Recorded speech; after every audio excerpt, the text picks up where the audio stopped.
are at the controls as we take you to 11 p.m. here on 98.5 The Sports Hub. Lots to talk about tonight. We'll have some great guests. Got to get some guests. Taylor Kyles, 820, CLNS. Patriots guy. Christopher Smith, Smitty at 920, talking Red Sox. Maybe some Trevor Story. That's a breaking story. We had the breaking news sounder here within the last 10 minutes or so. You know that's a nice little Friday night tidbit. What do you mean there's nothing to talk about on MLB All-Star Week? There's plenty to talk about. I did Monday here. And it was during the Derby. And we made it through a 4-hour show. We will do the same tonight with flair. Join us, 617-779-0985. I'm on Twitter, at the Sylver Fox, Sylver with a Y.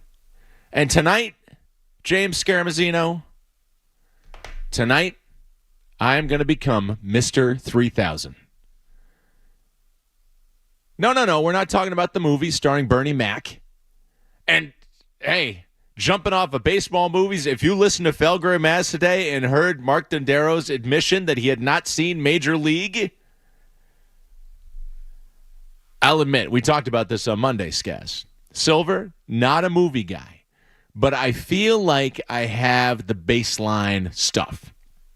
I've got the comedies, for the most part, the screwball stuff that everybody watched like in college a million times. You got the hits from the 80s that make them sound so crazy. We got the absolute necessity sports movies. Major League is one. I'm not going to hate on Dondero because I'm not a movie guy either. All right, but Major League is I'm not sure what the runtime is on that. Maybe we got to look that up. Major League movie. What do we got? 1 hour and 45 minutes. I like a nice, digestible 90-minute film. I like a rom-com. I like a chick flick. Major League, slightly over that. 115 minutes. 116. It's an hour 46. My eyes are adjusting here. By the way, the Felger and Maz lights still on. If you're out there, whoever is in charge of the lights, please turn them off. I'll send an email. This is not necessary. I am baking in the heat here. The humidity just went away. I'm sitting here baking as we start out the Joe Murray Show. Sean Sylver in for Joe tonight. We still got Skaz, though, and that's good because Skaz knows who to send the email to turn these lights off. We have a questionable banana cream pie right now in the hallway. I think it's a banana cream pie. It looked like it had banana in it. It looked yellow. I was going to fill up my water bottle before we started the show. Good to hydrate. And as I was headed past the kitchen, noticed a pie just out. No note. Didn't say what it was. Didn't say who made it, for what occasion, or even when it appeared on the table. I don't know. Did it come in with the morning show? Did it come in midday? If it came in the afternoon, I should have asked McCarthy or Tyler or anybody who was here in the afternoon. If it came in the afternoon, that pie is still good. If it's been sitting out all day, maybe questionable. These are the sorts of questions that we're going to answer as we do 4 hours of radio here on a Friday night, nearly dead center of July. But there's a lot afoot. Of course, we got Patriots training camp opening up next week. The rookies reported today. Skaz, I don't know if you saw. There were, you know how like people post pictures of their kids on the first day of school with like a little chalkboard in front of them, you know, first day of whatever grade. You know, it's got their name, their teacher's name. I want to grow up to be an astronaut, all that stuff. I mean, it's ubiquitous on social media these days. I know where you're going with this. I did see the Drake May chalkboard earlier today. Absolutely. Sometimes they put like the height on there, like, stuff like that. Yeah, let's make sure that height is legit. All right, the scouted the height, the draft day height. Make sure it's It's the same here. Make sure he's as big as we all think he is, because you never know. There's a little, maybe. What is that Seinfeld episode when they're adding the height to the shoes? So we got that going on. The Red Sox starting up the second half in Los Angeles against the Dodgers. Now the guys in the baseball hour went down how, okay, the Dodgers pitching staff a little depleted. Mookie Betts out, but the Dodgers are a measuring stick team. You've had the Yankees, you've had the Royals. Now coming back from the break, you have the Dodgers. These are measuring stick games right now. What do you got, Skaz? You have a call on line 1. I have a call already? Oh, I see who it is. The esteemed Matt McCarthy. Hey, McCarthy, what's up? Sylver, I like you too much. Do not eat that pie. I think it's 2 days old. Do not eat that pie. Listen, there are many people at the station who I would have let eat the pie. You are not one of them. Do not eat the pie. Goodbye. Matt McCarthy, a good friend. Always taking care of the people. That pie's been sitting there for 2 days, so I guess I got to be the guy with the decency to throw that out. That pie will be thrown out by the end of the show. All right, we'll take care of that there. Yeah, I'm the kind of guy who come in at the station. It's late at night. I'll be sniffing around. I'll be like, what's over here in the fridge? Is there a pint of ice cream that's unlabeled? Nobody's claimed this here. There were some Hoodsy cups in the freezer recently, but I think those are all gone. They're probably all gone because they're great. Intern Kevin got to those. Oh, boy, yes. Hoodsy cup, that is absolute aura right there. But we're in an aura-free zone tonight. No interns. It's just me and Skaz. And I'm seeing the calls lining up here at 617-779-0985. Apparently some people want to jump right in. I haven't even announced my topic. I mentioned the Mr. 3000 thing. We're doing this tonight, all right? We're doing this. I've been on Twitter since 2012. X, whatever you want to call it now. Represent the whole game in the underground. What am I at here? 2,945 followers. Now, I'm not a prolific tweeter. I will not clog up your timeline. I'm not going to have breaking news. I'm not one of those people. I will occasionally tweet out something that I find interesting. 2,945 people can't be wrong. Let's get to 3,000. Let's make the push. Remember, Skaz, do you remember back in the day when I think we made a drive to boost your Twitter followership? Yes, that was when I had the brilliant idea to make a new Twitter that I don't use anymore. Yeah, Skaz985. We named it that night. Yes, and we got a whole bunch of followers, and then you just dropped it. I think we got a solid base to start, and then I just keeping track of 2 Twitters was not worth it in the end. So now we're just James Skaz. What was the thinking there? Was it business and personal? I don't know. I think we were trying. We were trying something. Trying something. So, we're still trying something. Give James_Skaz a follow. Give me a follow as we proceed to give you what you need. And I will become, by the end of the night, Mr. 3000. The lights went out. There we go. Great. Things are round into form. Now we can begin. Brandon Ayuk requested a trade from the San Francisco 49ers. Let's get right into this. Pat's training camp next week, all right? I'm starting out the top with these 2 topics, Ayuk and Judon. One is a player that somebody else has. One is a player that you already have on your team. Brandon Ayuk last year, 75 catches, 1,342 yards, his best season by far. He has been rounding into form as a pro and reached star level last year for a very good team. This year, the 5th and final year of his rookie contract, he's due $14.1 million. And everybody is out there. Apparently the Patriots are calling. They're doing their due diligence. And that's great. Because I would rather have my team be active than inactive. Or worse yet, clueless. They're out there. They're calling on Ayuk. Is he available? We don't know. Not a lot of motivation for San Francisco to trade the guy. I mean, instead of a motivation, it's a lack thereof. The way the rules are, if he holds out, he's going to get fined.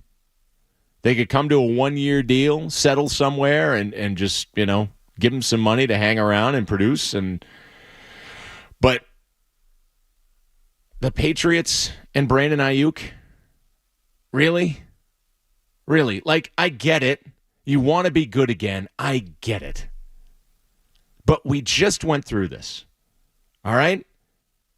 Last year, it was DeAndre Hopkins and Calvin Ridley. And can you imagine if the Patriots had signed up DeAndre Hopkins or Calvin Ridley to be a part of last year? Now, you may say, oh, hey, well, they would have made last year better. It wouldn't have been as much of a dumpster fire. Oh, no. It still would have been a dumpster fire with DeAndre Hopkins and Calvin Ridley. One of my very best friends, we talked about him the other night, my friend Jay. Whenever he's talking Bruins or hockey in general, he's like, that team is smart because they built from the net out. Goaltending, defense. In the NFL, yeah, you need the quarterback, but you got to build from the line out if you want to keep him upright and if you want those skill position players to have any impact. And the Patriots, a disservice, in my opinion, to fans with their activity or, again, lack thereof on the offensive line in this offseason. Who's playing tackle? Who's playing guard? From what I'm reading, and again, I'm no football expert. I'll just throw it out there. But I'm a fan, and I read people who are experts, and it sounds like there's fluidity just everywhere except David Andrews. What's Mike and Wino even doing? Is he going to be a guard? Is he going to be a tackle? Which side? What are the new guys doing? Do you have confidence in guys who recently came? Your number one draft pick last year, it's Strange. He's banged up. Do you have confidence in these other guys who you drafted in later rounds to quickly round into form? I'm not saying that not having an offensive line prohibits you from adding at other places because life is hopeless. But this is the time when you have to put in the work. Okay? I don't really care how many wins the Patriots get next year because winning is really not the goal at this point. It would be nice, but really, what are you talking about? And I was listening to the Athletic Football Show this week, and they had on Aaron Schatz, right? He's the big DVOA guy. And they said, 8 teams that will be better or worse than you think. And he said, the Patriots are actually going to be better. I've got them for 7 wins. Okay. Well, great. They'll be a little bit better. Maybe there'll be some entertainment value out of that better, right? But what is it actually worth? The wins are worth nothing. The development is everything. And you need to work your way back to respectability because you've been drifting aimlessly now for the last 4 seasons. What do we define those 4 seasons as? Were they a transition period? Were they trying to be competitive, but it just didn't work? Were they rebuilding? Were they tanking? It seems like between 2020, 2021, when you made the playoffs and got blown out the door, 22 and 23, that they were all of those things at one time or another. There was no clear objective or anything in the dying days of the Bill Belichick tenure in New England. As my aunt always says, onward and upward. That is what we are here for. But you can't get ahead of yourself. And I'm out on Brandon Ayuk. Nothing against the player, but to bring that guy into here and potentially give up a first-round draft pick, I've heard some interesting stuff. Andrew Callahan saying, well, why don't you swap firsts? That's interesting. But what you need right now are assets, difference-making players, and players who are going to be here for a while, probably cost-controlled. Money is not necessarily an issue, but I think it's an issue when you are going to bring in Brandon Ayuk and have him here for 4 years or, at $30 million a year or whatever he's going to cost. Of course, if you can get him and extend him, you give up an asset for the privilege of paying a guy who, at this point, I don't think you should be adding. You've done horribly on the O-line.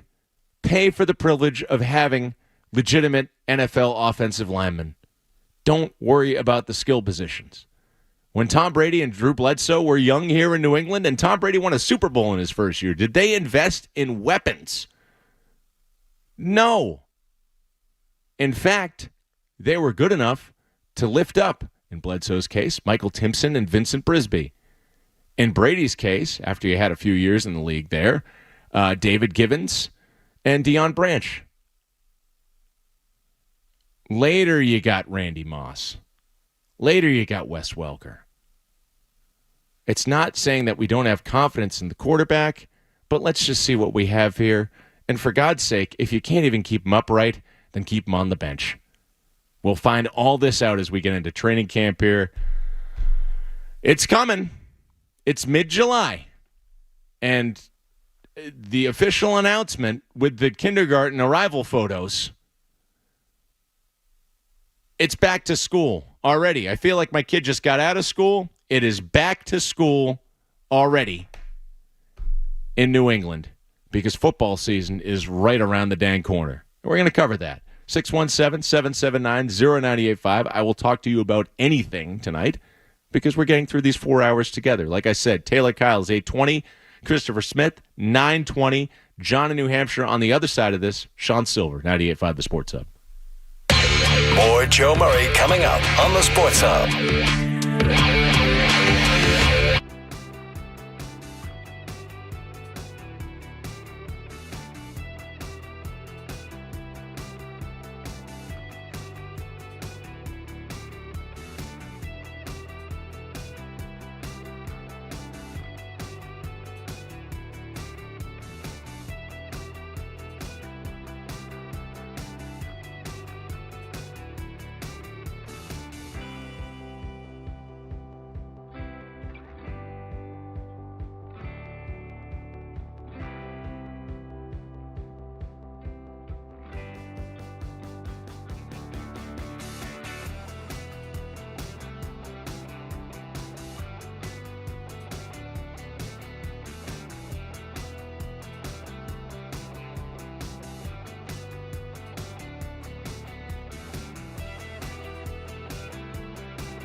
consider this place a destination, but let's be real.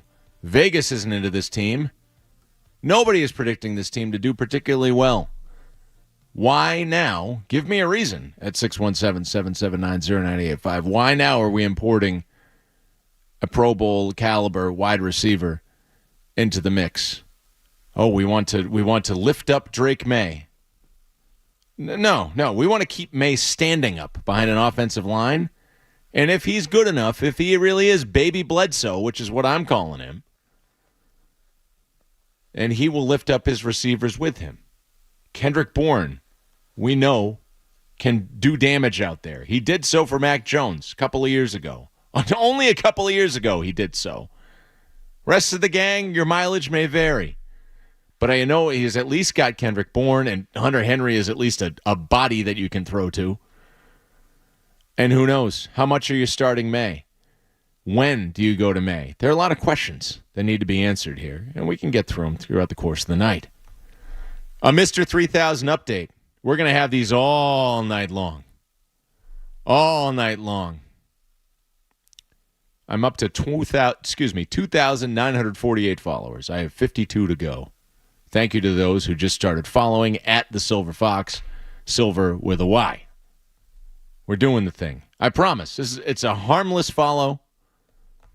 I'm not gonna regurgitate the stuff that everybody else is already reporting because there's no need.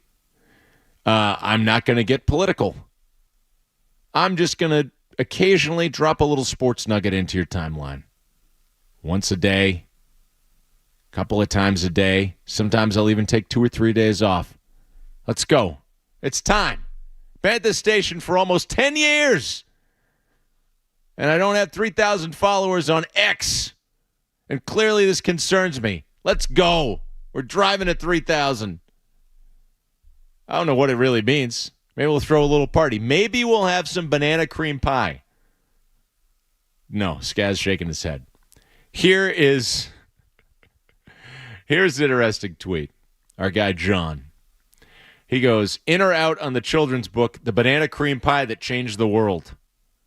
A book about a kid giving a slice of pie to people who are otherwise having not so great days. In on the book, I'm all about kindness. Out on sharing this banana cream pie as I do my best Joe Murray. Out! As Matt McCarthy told us, that banana cream pie has been sitting there for 2 days. John also tweets some Taylor Swift talk today with Matt McCarthy. Can we get some Vanessa Carlton, Michelle Branch talk and music tonight?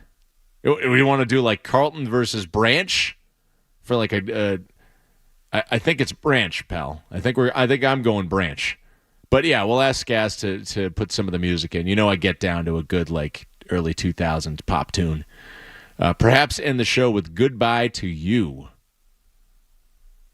Did I get your Twitter handle? Oh, did I say James? Oh, I put Skaz out there. I put him on blast. No, I think you got it right. You got it right in the initial tweet. Did I get it? Oh, did I get it wrong? Well, because what are you doing, Skaz? Your Twitter handle is James Skaz. Okay, but on your name is James _Skaz. That's just, you're just confusing people here. Do you not want people to follow you? That's fine if that's your prerogative. I'll see if I can clear that up. Oh man, like I said, happy to talk Patriots from the jump. That's where I was going, but also happy to talk about anything as this show is for you. It's a Friday night. John in New Hampshire on the Red Sox trade deadline. John, how you doing? I'm doing great, Sylver. Mr. 3000, we're getting you there. I just dropped the follow. All right. Thank you, John. All right. Listen, I've been a Red Sox fan my whole life. I'm about to turn 22 years old. It's been a pretty good experience. Sure. The last 4 or 5 years, we are just sitting in purgatory, and it's just so infuriating. It's so infuriating. We have a good team, and we are trading Mookie Betts. I know that's long gone. The thing in baseball is superstars move all the time. Bryce Harper, Shohei Ohtani, Juan Soto, these guys move teams all the time. and we're not even interested anymore. We used to be the team that goes out and gets Manny Ramirez. We get Pedro Martinez. We get Kurt Schilling, and we don't do that anymore. And now I see everything with, we have a great farm system and we're about to go out and add. It's not going to happen anymore. We're not that team anymore. I would love to see it happen. I want nothing more than one of my favorite moments as a Sox fan is the offseason where we got Hanley and Pablo. That was so much fun because that happened in like a 30-minute span. Little did I know how bad that would be. It's like the ending scene from Interstellar, where I'm watching myself be all excited for those signings. But I'll tell you, the offseason for a Red Sox fan used to be so much fun, and it's just so bad how far we've come. And nobody cares about the Red Sox anymore, Sylver. Nobody. I'm 22 years old. Nobody cares about this team. Nobody knows any of the players, and it just sucks to see as a lifelong business. Hey, John, I think you cut out there. Sorry if we lost you. Great call. Great call. You made some great points there. You mentioned nobody caring about baseball or about the team, right? I mean, did you see that ESPN Top 100 list? The first baseball player was Pujols, and he was like in the 20s. And I forget, the next one was Trout, who was like number 30, and then you had some guys in the 40s. That really shows you where baseball is on people's mind right now. And would you even consider Pujols the best baseball player of the last 20 years? Because I certainly wouldn't. Well, think about his prime, though. I mean, he arrived in 2001 and tore it up for like 10, 12 years straight. Just not a Pujols guy, I guess. I mean, the career numbers now, I mean, if you look at the counting stats, right? Not only does he have all-time counting stats, the homers, the RBIs, all the stuff added up, but you look at his prime. I mean, there's a reason those counting stats were so high, even with the fact that his Angels tenure was not successful, because he was so good with the Cardinals. I don't know who you'd put at the top there for baseball for the last 25 years. Barry Bonds was in there. A-Rod was in there. Of course, their entire careers not included in that 2000 to 2024 range. Big Papi at 45. Frankly, I think Big Papi, kind of akin to Babe Ruth, not one of the great athletes of the last 25 years, but one of the great superstars. No one's going to call Big Papi like on the same level as Usain Bolt in terms of like physical fitness, but I think you could make an argument for Big Papi being in the top 10 of that list because of A, ability, and B, overall impact. But we'll get to that certainly as the show goes on. Interesting to hear from John, being a 22-year-old fan. I think of when I really got into the Red Sox, and it was kind of in that like 88 to 90 zone there for me, going way back, right? But like Morgan Magic was when I first realized that there was, kind of a baseball team here. And 90, that run when they won the AL East, was when I was kind of fully invested. So that's when I was like 7 years old, 8 years old, right? So 7, 8 years old for John would have been like, what, 08, 09? Those are the glory days, apparently. 08, they almost made the World Series in 2008 if Papi's wrist wasn't messed up. But the Mookie Betts trade, it's okay to talk about that. It's okay to talk about that. That is the basis for every Red Sox discussion here because you screwed up big time. Just like when the Sox lost Carlton Fisk and traded Fred Lynn because I think some papers weren't processed. They screwed that up. Two what should have been like franchise guys. You would have had them for the next decade. You lost them. This was a screw-up along those proportions. And to hear James Stewart say it during the baseball show, the worst trade the Red Sox have made in 100 years. But the Red Sox, the last 4 or 5 years, not unlike the Patriots. If you think about it, they had that 1 year in common. 2021, they both made unexpected playoff runs. And there was some promise there, briefly. But in 2020, hopeless campaigns amid a pandemic. 2021, oh, wow, see what's going on here. 2022 and 23, hopeless again. What's 2024 going to be like for New England? The football team. The baseball team is doing the thing. And it would thrill me if ownership, management, whoever's making that call says, you know what? We've built it back up. We've got a great farm system. Let's do something. And not just to make a splash, not to get people interested in Red Sox baseball again, because making a splash for a nondescript, baseball, like, okay, say you bring in, and I don't even think it's going to happen, but say you bring in Vlad Guerrero Jr. Does that move the needle? We just talked about how baseball players aren't the high-stakes celebrity players that they used to be 25 years ago when they were all on steroids. It doesn't really make a dent, I think, in the city, even if you bring in Vlad Guerrero Jr. What makes a dent is that you establish a consistent winner again with a real chance to win the World Series.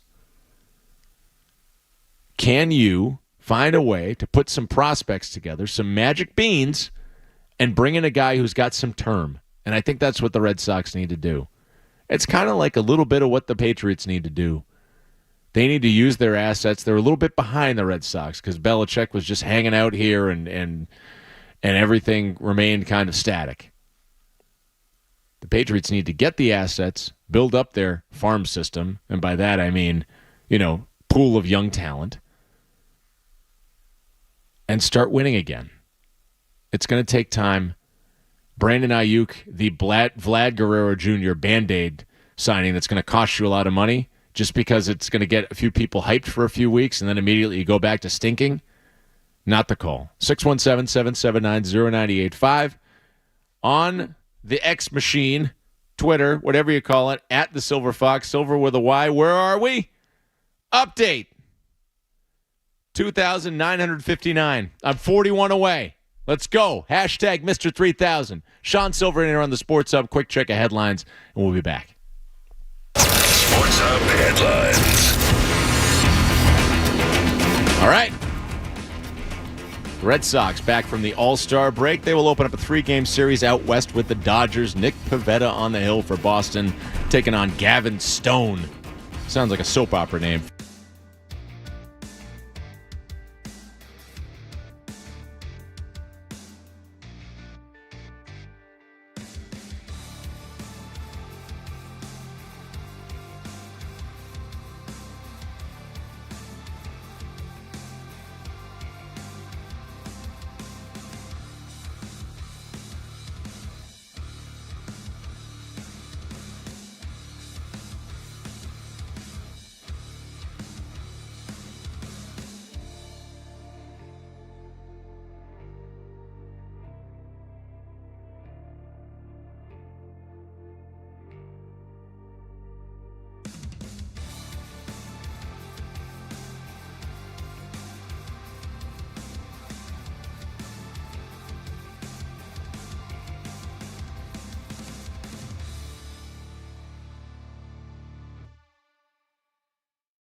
I'm able to see the constellations pretty clearly. And I look out, and there we go. The signal's there. Coming in to the station, full of what vitriol? I don't know. For the suggestion that the Patriots should sign or trade for Brandon Ayuk. I'm kind of nah. And again, no offense to the player. I need to figure out what's going on with this team. New coach, new offensive line coach, new, same old busted offensive line, new quarterback. A lot of guys are back. I don't know. We'll get back into the Pats next hour, I guess. Taylor Kyles, 820. CLNS. Guy who's busting his hump, covering this team. Good perspective.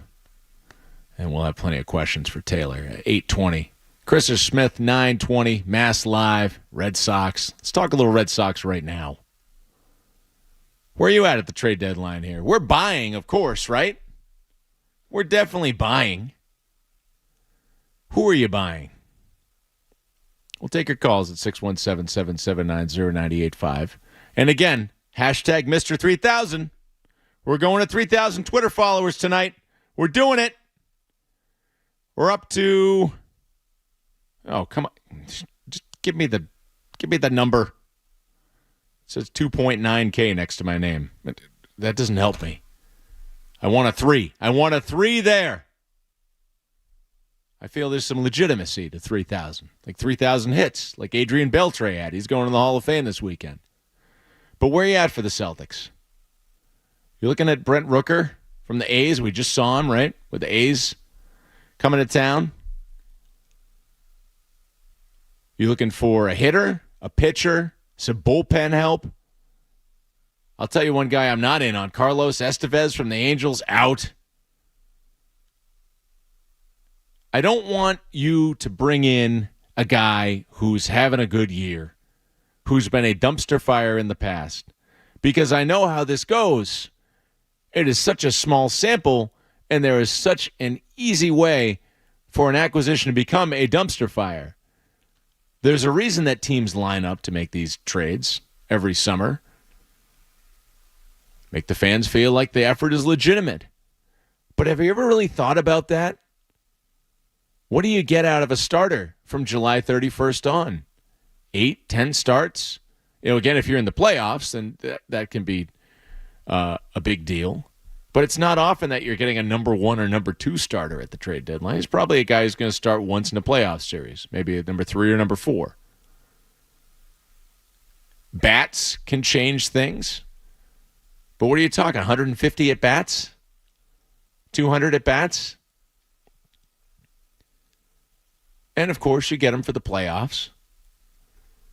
But how many trade deadlines go down as, holy cow, wow, they killed it? Even the Red Sox in 2018. Yes, I know Steve Pearce was the World Series MVP. They weren't big names that they brought in. But Eovaldi in the playoffs proved his worth. Eovaldi in the regular season, it was just like, okay, yeah, we got another arm here. Eovaldi in the playoffs proved his worth. Steve Pearce in the World Series as a platoon player got started to get more at bats and was in business. And Ian Kinsler came in as well that year. It was an Athletic article, the top 10 trade deadlines of the last decade. And the Red Sox their 2018 efforts were an honorable mention. And that's saying something. We talked about this with John in New Hampshire previously. The Red Sox in the last decade, one honorable mention trading deadline. Under previous regimes, 2003, they got what? I'm thinking Theo, right? So that's the first year of Theo. They got Scott Sauerbeck. There was somebody else. Oh, God. Jeff Suppan. But you had made the trade earlier. You'd brought in Byung-Hyun Kim for Shea Hillenbrand. That was a big swing. Kind of a miss. Because you weren't really able to use Byung-Hyun Kim the way you wanted to. 04 is the one that stands out for Theo. Gotta. 04, the Nomar trade. And that was the thing where you were trading off an perennial all-star. But the fix that it brought to your team was huge. It just fixed things in 2004. That was an all-timer. Manny Ramirez for Jason Bay in 2008. That one worked too. Manny Ramirez was cooked here. Yes, he revived himself with the Dodgers, just absolutely destroying everything in his path. But he wasn't going to do that here. Again, a fix. Theo Epstein sought chemistry over just star power. Jason Bay was very good here for a couple of seasons. 2013 under Ben Sherrington. Peavy. Good little trade deadline there. There are examples where the Red Sox really impacted their ability to roll into the playoffs and do well with the trade deadline. What will it be this year? And I would say, do not go for the big name. Your chemistry is good. Do not disrupt that. Go for a player who fits with the chemistry of this team and has term. And frankly, I think it starts with the pitcher. Because as the guys in the baseball hour were talking about, you have not drafted and developed pitching. We've been over this for years. I was writing articles for 985thesportshub.com 6-7 years ago about how the Red Sox hadn't drafted and developed a pitcher who was worth anything since John Lester. Don't give me Clay Buchholz. Just don't give me that. But it's been a long time. Eduardo Rodriguez does not count. He was a trade. Tanner Houck now looking maybe like that guy. Cutter Crawford, maybe. Are those guys, either one of those guys, going to be as good as Clay Buchholz? I'd say there's a chance. It's not really hard to be decent every other year and make more than 25 starts. But I think you need to bring somebody into the staff, and I think you need to, as the guys were saying on the baseball hour, take from what you've got to get what you need. You haven't been able to draft and develop pitching. You have a ton of hitters. So you will pay for the privilege to have pitching. That can kind of save Tanner Houck and Cutter Crawford's arm and contribute to this team in the coming years, so you don't have to go back to Garrett Whitlock as the fifth starter for the umpteenth year in a row because he's just going to shred his arm. John in Hampton, what's up? Oh, wow. I'm kind of inundated with your information. It's kind of blowing my mind. It's really good stuff. So you obviously know a lot of stuff. I mean, it's really, obviously, you know, I'm loving it. Okay, but thanks, my John. question was, when I called in, it was like basically like, what do you think about, of course, the Red Sox play tonight at 10:10 Eastern Standard Time and all that stuff. Mm-hmm. What do you think about the going into the, and we're talking about trades and things like that, but the Red Sox right now going into the after the All-Star break into the second half. What do you think of them? And what, you know, they're so magical, and I just want them to like really like kick some butt tonight in L.A. to go in. You know, 10:10 at night. Who watches a baseball game then, right? Let's go, John. Yes, let's go. This team is like they're 11 games above 500. No one even predicted. Everybody was predicting them to be the worst team in baseball, maybe. 76, I mean, everybody on the radio and in the TV, everybody on ESPN and whatever. So this is fun. So if the Red Sox can... So my take to you, sir, is like, what do you think for them to even get better if they, you know, and hopefully they just keep, you know, kicking butt or playing like small ball or something what they're doing. And then big ball when they have to. Yes. All right, John, thanks for the call. He used the term magical. These are the kind of teams that I can get behind. John's like Danny Rose, Celtics fan, the guy with the basketball in his head. He's the kind of guy who's like going, let's go Red Sox. I need it. I need it. I need it. Let's go. That's me at the start of the second half. I need it. I need it. Give me more. We spent Monday, me and Skaz, talking about the 99 Red Sox and that magical, magical, again, I used the word, didn't even mean to. The All-Star game, the Home Run Derby, and just the fact that that team overachieved and it was fun. And granted, they had Pedro and Nomar, and this team doesn't. But I got a lot of people tweeting about how Tanner Houck's stats were a lot like Pedro's in the first half. And Rafael Devers, he's kind of your Nomar now. I can get behind the spirited play, the manager who's, to reference the movie Major League again, he's basically that guy right now. He's spite managing. Let's go. Let's do something. And again, not just to do something, because maybe Alex Cora is not going to come back next year because you bungled that just like you bungled Mookie Betts.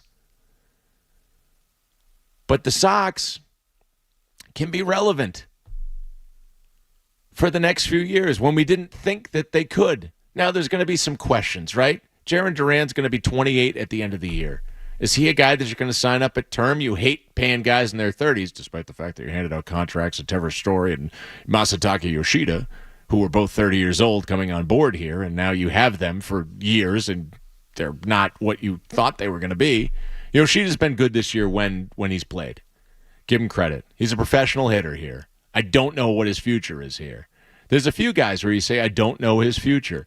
But to John's point, you add a pitcher because you want your rotation. If you can figure out Bayo, what if you had, say, Skubal from Detroit? And again, that's a pie-in-the-sky kind of acquisition. But you're throwing your best prospect out there. Who knows if Detroit will even bite? Because why would you give up a guy like that with 3 years left for cheap when you're Detroit? Just to get more assets and just kick the can further, I guess. I don't know. What if you had Skubal, Houck, Bayo, and Crawford as your front four for the next 3-4 years? Holy crap. That's awesome. And you add that to a spirited team. Again, maybe Alex Cora is not your manager next year, but you start it with a run this year. You play, go Red Sox ball. You get after it. You get people back on the bandwagon. Maybe you add a right-handed bat to just kind of, sort out your lineup a little bit, make it a little more like a big boy lineup as opposed to, just they can only hit certain types of pitching. But who you bringing in? You bringing in Jazz Chisholm? Like David Hamilton's been cool to have here, right? I don't know what you're doing necessarily between Hamilton and Rafaela and Abreu in the outfield, and like where are you moving these guys around to keep them running out crazy on the bases? But could you add some Jazz to that lineup? Power speed combo, can play multiple positions, legitimate stud talent level player that the Marlins have, and the Marlins are always selling. Would it be Rooker? Sox got some questions to answer from a organizational perspective. Rooker's another older guy.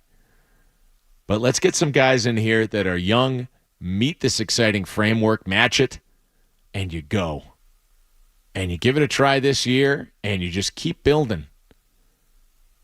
You're not just going to sit back and wait on the, 1 out of 3 chance that a prospect actually hits. You've got too many prospects right now. They can't all hit. And by that, I mean be good. 617-779-0985 as I blew past time. Skaz doesn't give me too hard of a time, though, so thanks, Skaz. Sean Sylver here with you till 11. Mr. 3000 on Twitter, at the Silver Fox, Silver with a Y. We're building. We're building. Be back with you after this break. We'll hit some headlines. We'll get into hour number 2. Taylor Kyle's coming up next hour here on the Sports Hub. You're listening to Joe Murray on 98.5. You're listening to Joe Murray on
on the hill, opposite Gavin Stone.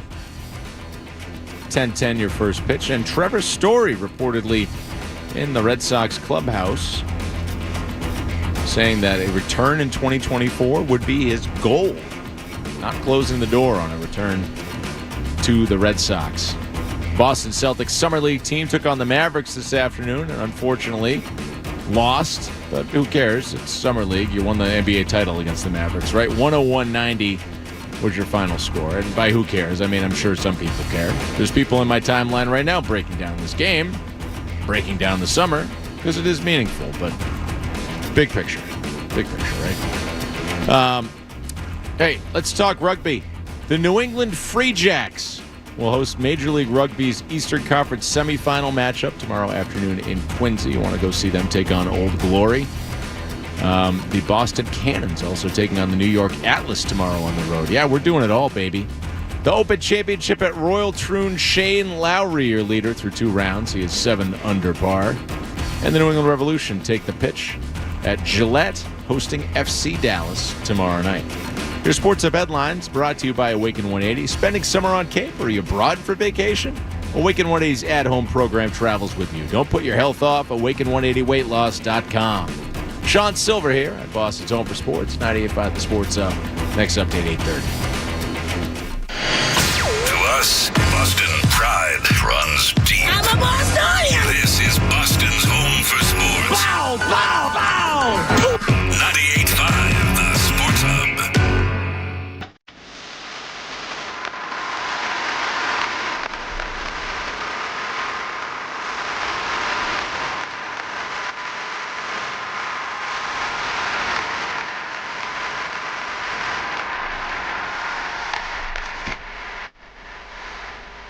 It's the Joe Murray Show on 98.5 The Sports Hub. No Joe tonight. It's your friendly neighborhood Silver Fox punching in a dream as Skaz and I go till 11 o'clock. As we had said, we got Taylor Kyles, CLNS, joining us about 13 minutes from now. So I better hit the break in a timely fashion here. We are pushing for hashtag Mr. 3000. I haven't actually hashtagged this, but I'm looking to add to my Twitter following. I've been on this app or whatever it's called now for about 12 years. I've been here for almost 10. I've not asked much of you, but I want to get to 3,000 followers tonight. Just because it would make me feel good. It would make me feel better than the banana cream pie out in the hallway. And we are on our way, thanks to everybody, for the follows. Got a tweet here. The best Red Sox trade era, getting rid of that fraud. No arm. Thank you, John. I know you have a thing against Nomar. There will be no Nomar slander on my timeline or on these airwaves. John says the worst is Bay for Manny because it costs you the ALCS against Tampa. Get that man his tickets and no one gets hurt. I don't know, man. I don't know. I guess we'll never know. I thought getting Jason Bay for Manny at that point with the way that Manny was playing toward the end of his Red Sox tenure was a good deal. But so it is. Let's talk more Pats. Let's pivot. Pivot! Skaz, you know anybody who went to the Friends experience in Boston? I can't say that I do. That was heavily advertised, and it perked my ears up, right? You're a Friends guy? I enjoy it. My wife really enjoys it, right? I don't think I've ever seen an episode, not a full one. Anyways. You're not missing anything. But if it's a part of your, like, hey, I'm going to watch this one before I, just hit the sack, right? It's okay. It's okay TV. It's good. It's funny. So I saw the Friends experience and I was like, oh man, I wonder what that is. I bet my wife would love to go to that. And it's just basically you can like take pictures. It's very Gen Z. It's very Gen Z. Friends episode and an Instagram. Friends episode and an Instagram. Whatever that's all about. Where you go take pictures on the set of yourself at Central Perk or, pivoting the couch around the pole. That was a big thing. They were trying to move the couch up the stairs. Ross is losing his mind. Anyways, as we pivot back to Patriots. I'll talk about this with Taylor Kyles. Where are you on Matt Judon? Skaz, let me ask you. Matt Judon, future with the Patriots, in or out? At this point, I'm kind of leaning out. Leaning out. I do think he ends up staying this season, but I have no issues if they try and trade him. None. I think the defense is pretty good. Matt Judon's obviously a great player, but he's fallen off in the second half. He gets banged up. He's getting up there in age, and I think they need a weapon. They need an offensive weapon, especially if you want to help Drake May out. You know, we're all worried about the offensive line. One way to kind of, I wouldn't say fix the offensive line, but to make Drake May's life easier, and even Jacoby Brissett, because it's going to be Jacoby Brissett's team for, I think, at least 8 to 10 weeks, maybe more. Okay. So I think they need a weapon. All right, so I hear that from you, and I realize that I spent the beginning of the show saying I'm out on Brandon Ayuk, so we'll have to revisit that one. But as far as Judon goes, yeah, we all know he's great. He's super talented. But he's 33 years old, as Skaz mentioned, gets banged up in the second half of the season. He could get you something. And again, and I was reading this, what was it, the Dakota Randall piece, and he mentioned that was the Ayuk piece. What was I reading? I think I was reading something that Taylor had and Mike on CLNS. Don't want to get my attributions mixed up here. Where they were talking about this guy had tweeted at Judon, the defense is bleeped if he's not there. Oh, contraire, Pierre. The DVOA conversation, right? Again, because I can get down with metrics, and particularly for football, because I have no idea what the heck we're talking about here. Defensive adjusted value over average. Aaron Schatz said that they have the third projected defense this year, and they actually had a top 5 defense last year, not dependent on takeaways. And last year, Matthew Judon played 4 games. So you had, again, with caveats, a top 5 defense last year without Guy, not Lawrence Guy, without Matthew Judon. And you're telling me that you need him. Like Danny Rose, I need it!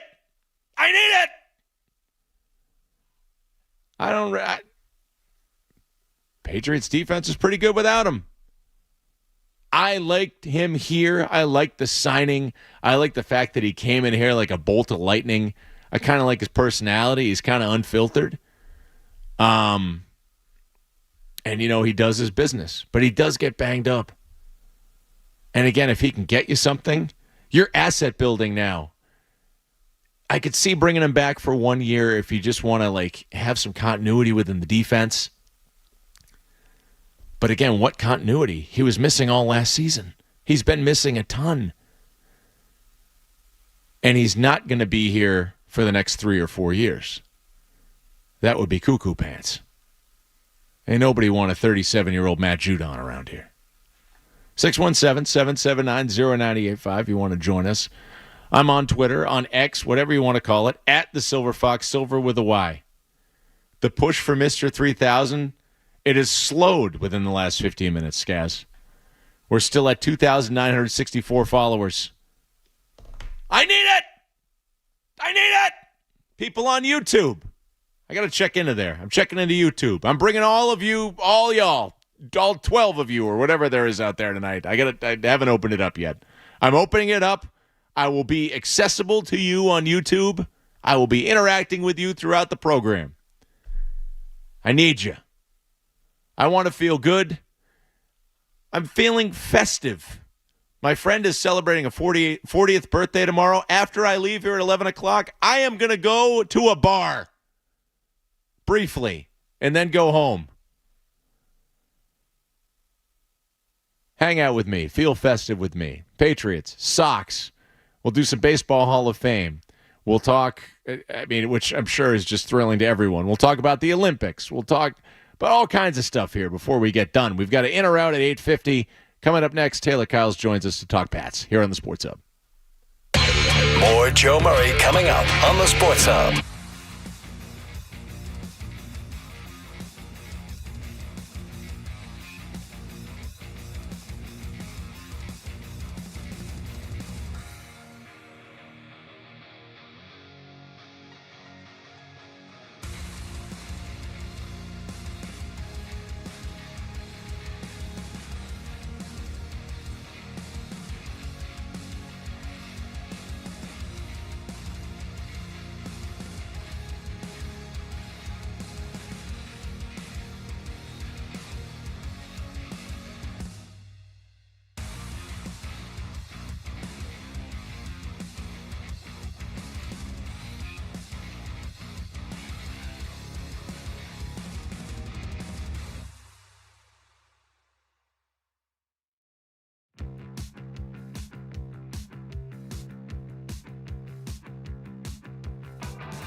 Felger and Maz are just his pregame. They've been getting wholesale deals for years. It's Joe Murray on the Sports Hole.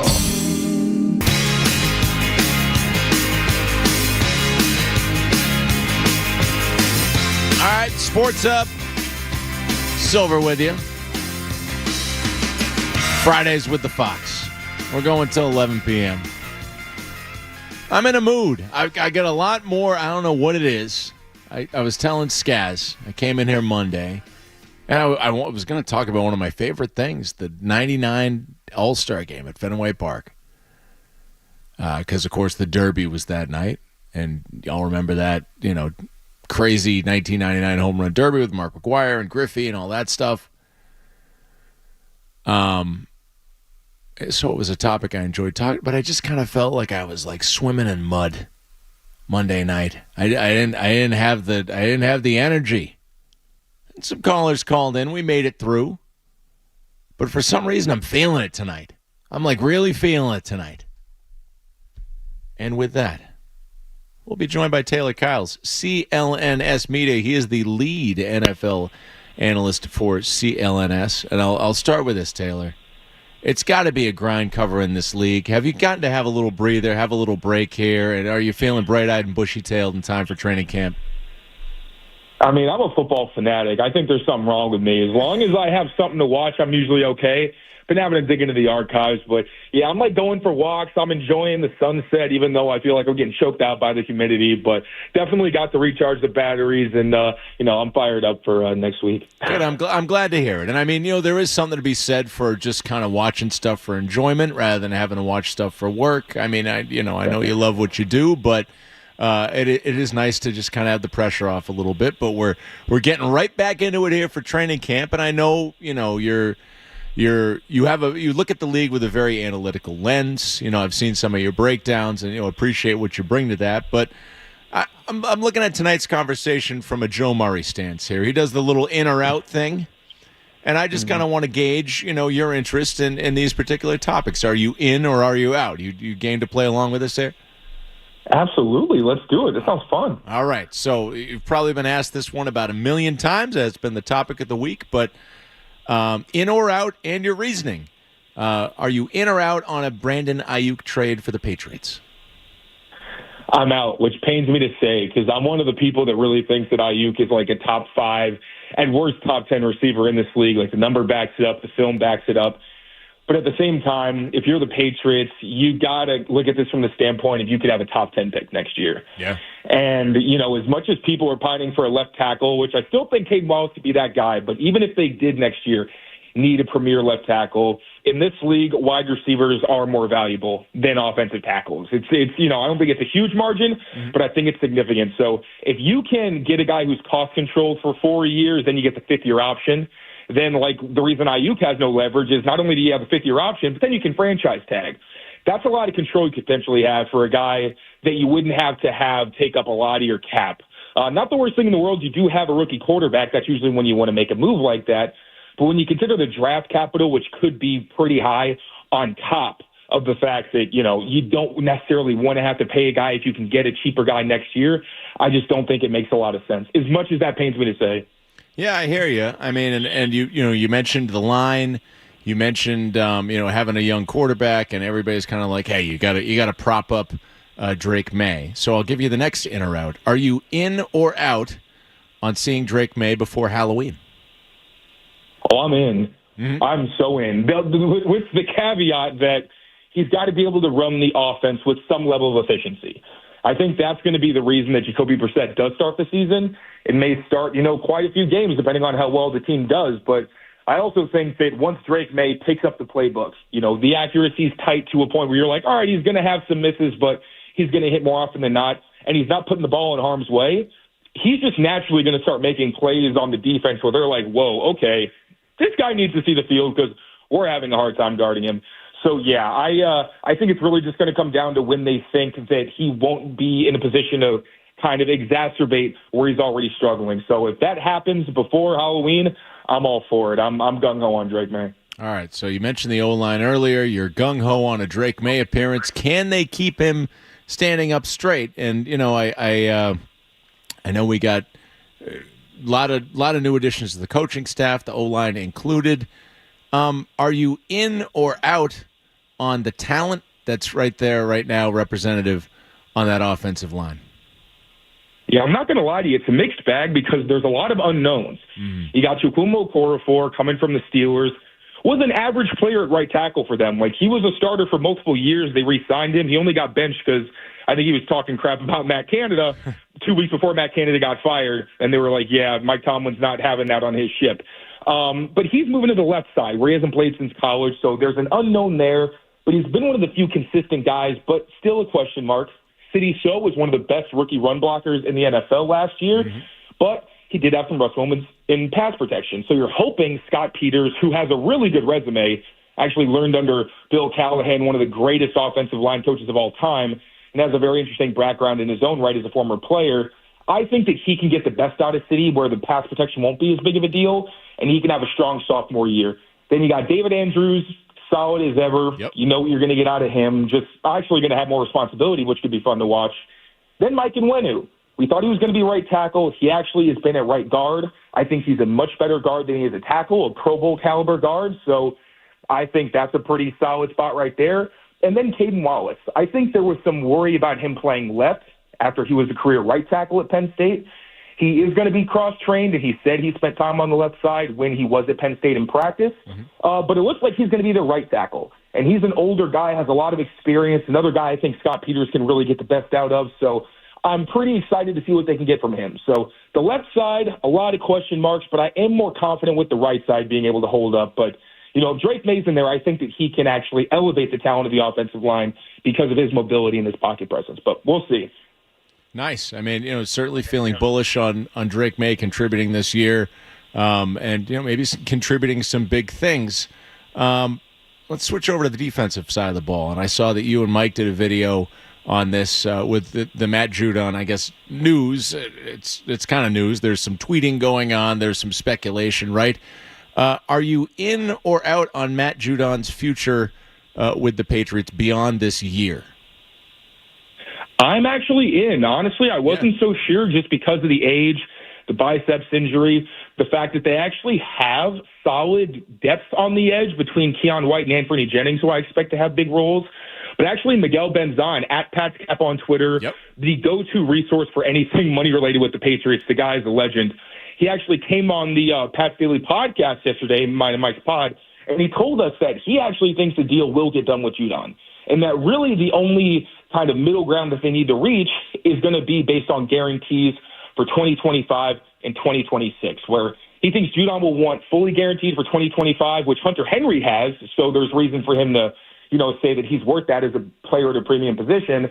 2026 is kind of where things might get murky because then it's, you know, maybe he's going to ask to, you know, have something in his contract where if they want to cut him, it happens early so he has a chance to really test free agency. But based on what Miguel told me, and he's very confident and I trust him implicitly, I do think that something gets done with Judon. Yeah, I mean, you know, what can you say to the fact that, you know, the Patriots defense, is it just really that strong? Was it Bill? You know, I'll skip the in or out for this particular one, but, you know, Judon missed a lot of last year, and yet the defense was still able to produce. You know, do you have a feeling that he brings them to another level? Or are they going to need that, I guess, because of how variable the offensive production is? Yeah, I think what Judon gives you is versatility. When he went down, the Patriots' pass rush did take a hit. Now, Christian Barmore took on a lot of that. He was a monster. He was a big reason they were able to have any success.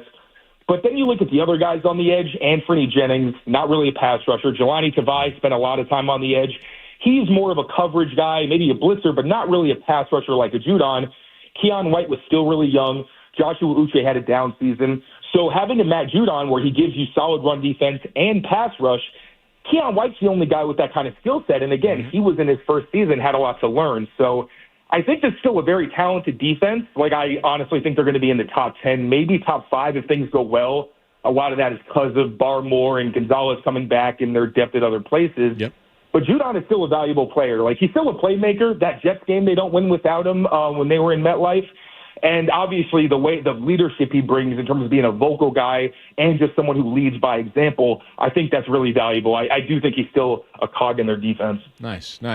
You mentioned Keon White there, and the expectations being a rookie. If there was again, moving away from the in or out theme for a question, if there's a guy that you would say maybe Patriots fans aren't expecting, or a guy that you're super excited about potentially making a jump this year, who would that be?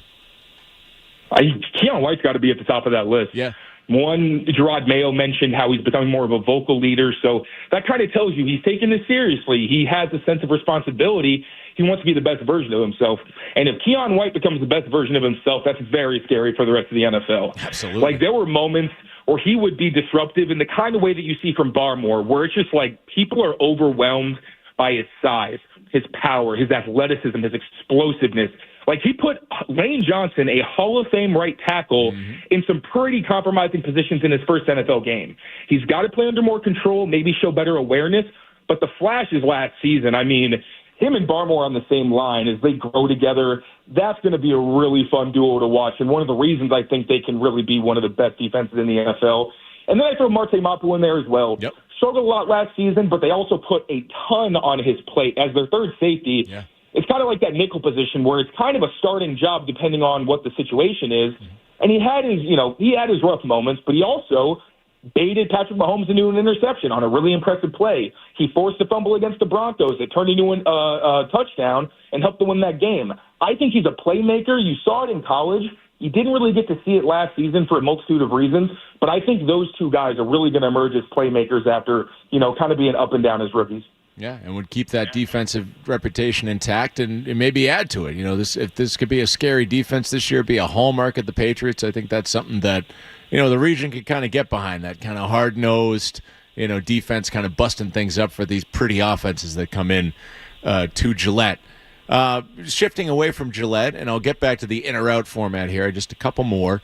One would be, are you in or out on Bill Belichick coming back to the NFL to coach and pursue Don Shula's wins record? I'm in because I'm not sure Mike McCarthy gets the Cowboys as far as they probably need to get. And that really seemed like the job that was kind of tailor-made for Bill Belichick. If he goes to a team, it's got to be one that is just like a hair away from winning a Super Bowl. But then you got to find the balance of how many teams are ready for the Super Bowl, but also are probably going to have a coaching vacancy. I think it's probably going to be the Cowboys. But, yeah, I think one season with Bill out of the NFL, I think someone's going to get hungry and want his services. You got to have buyers, but I'd be pretty surprised if he's not in the league next season. And one more. You actually recently tweeted about and I saw this earlier today, the list of Patriots alums who are coming back for training camp. They just kind of put it out there. They're like, hey, here's some of our alums that are going to be attending. You would kind of put at the top of the tweet, like, what question would you ask? Do you have a particular Patriots alum who you would be excited to have come back? I mean, I see here, like Ninkovich and Teddy Johnson, Sony Michel, Marcus Cannon, James White, Deion Branch, and Corey Dillon, who just got inducted into the Bengals Ring of Honor, which was something that he had been dissatisfied about for a couple of years. So Corey Dillon now has that honor as well. Who would you be particularly looking at? I'm looking at Rob Ninkovich because of the Matthew Judon situation. Yeah. Because it's that similar kind of like Ninkovich was always that guy who made a play when you needed one. He couldn't explain it. He just had that sixth sense where he was always around the ball, and it's, somebody forced a fumble or someone recovered a fumble or what have you. It was Rob Ninkovich. So I would wonder what he thinks about Judon in terms of being that guy who makes an impact that, shows up on the stat sheet, but also is so valuable that it supersedes that, where it's just like, no, this is a valuable guy because of his football instincts, intelligence, and again, just disruptive ability. So that was one. When I saw Nink, I was like, okay, yeah, I got to try to find something there. And then I'd like to pepper Patrick Chung with some questions about Marte Mapu and, another guy who was kind of maybe miscast or started off kind of slow in his career and then was put in a position to thrive and became one of the most dominant players of this position. So those two guys I'm definitely excited to talk to. Nice. Awesome. Taylor Kyles, love the insight, love the energy. Really glad you could join us here on this Friday night, and we'll look forward to following you throughout the NFL season here and the upcoming training camp for sure. Appreciate that, brother. Thank you for having me. Thanks for joining us. All right, there it is. Taylor Kyle, CLNS Media. He is the lead NFL analyst for CLNS, and that was good. That was sharp. That was a good segment right there. I'm going to hit the headlines right now. We'll get back with your calls and reactions after this 98.5 The Sports Hub. Sports Hub headlines. All right.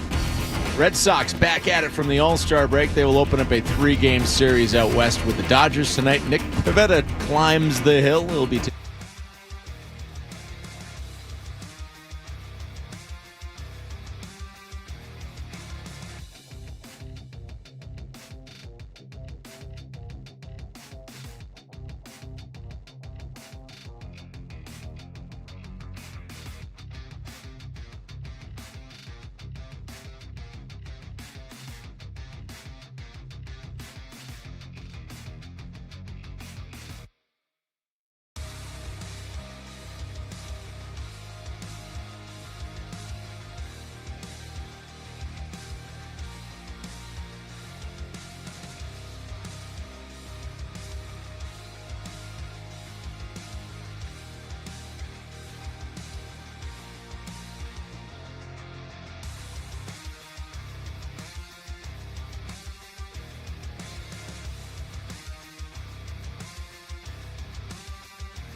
98.5, the Sports Hub. It's a summer Friday night. No Joe Murray tonight. And you got the S. Diggity Fox going till 11 o'clock alongside James Scaramazino. Sean Sylver here. You there. We just talked to Taylor Kyles from CLNS. He's on the Patriots beat. He's going to be back at it with training camp coming up. Of course, you can catch great coverage on CLNS. You can catch great coverage here on 98.5 thesportshub.com. Alex Barth, Matt Dolph, they're going to be there, I'm sure. So we got all that. I believe the midday show will be down there next week as well. The midday show will be down. This is what a full-time member of the station, James Scaramazino, would know. I was not aware of that, although if I had checked the schedule, I probably would have known. I'll be looking forward to that. I'm in the YouTube now, and again, we are pushing for Mr. 3000 tonight. I am up to 2,972. That means in the next 2+ hours, I need to add 28 followers to my Twitter to get to 3K. 3,000 is it's a number with some heft. All right? 2,000 pounds is a ton. 3,000 is a bleep ton. All right? And 3,000 hits is greatness. I think I deserve 3,000 Twitter followers after sticking it out on that platform for 12 years. It's not a great place to hang out anymore, but there's still some great stuff. For instance, Taylor Kyles on Twitter. Great follow. I'm in the YouTube, though. Christopher McMeekin. Yes, I am the Macho Man on Czarface versus Ghostface. That is me. Let's see.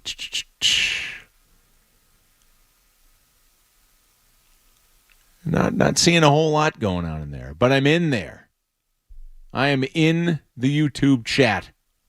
Whatever you want to talk about, we'll talk about it. 617-779-0985 on Twitter at the Sylver Fox, Sylver with a Y, and on YouTube, 98.5 the Sports Hub channel.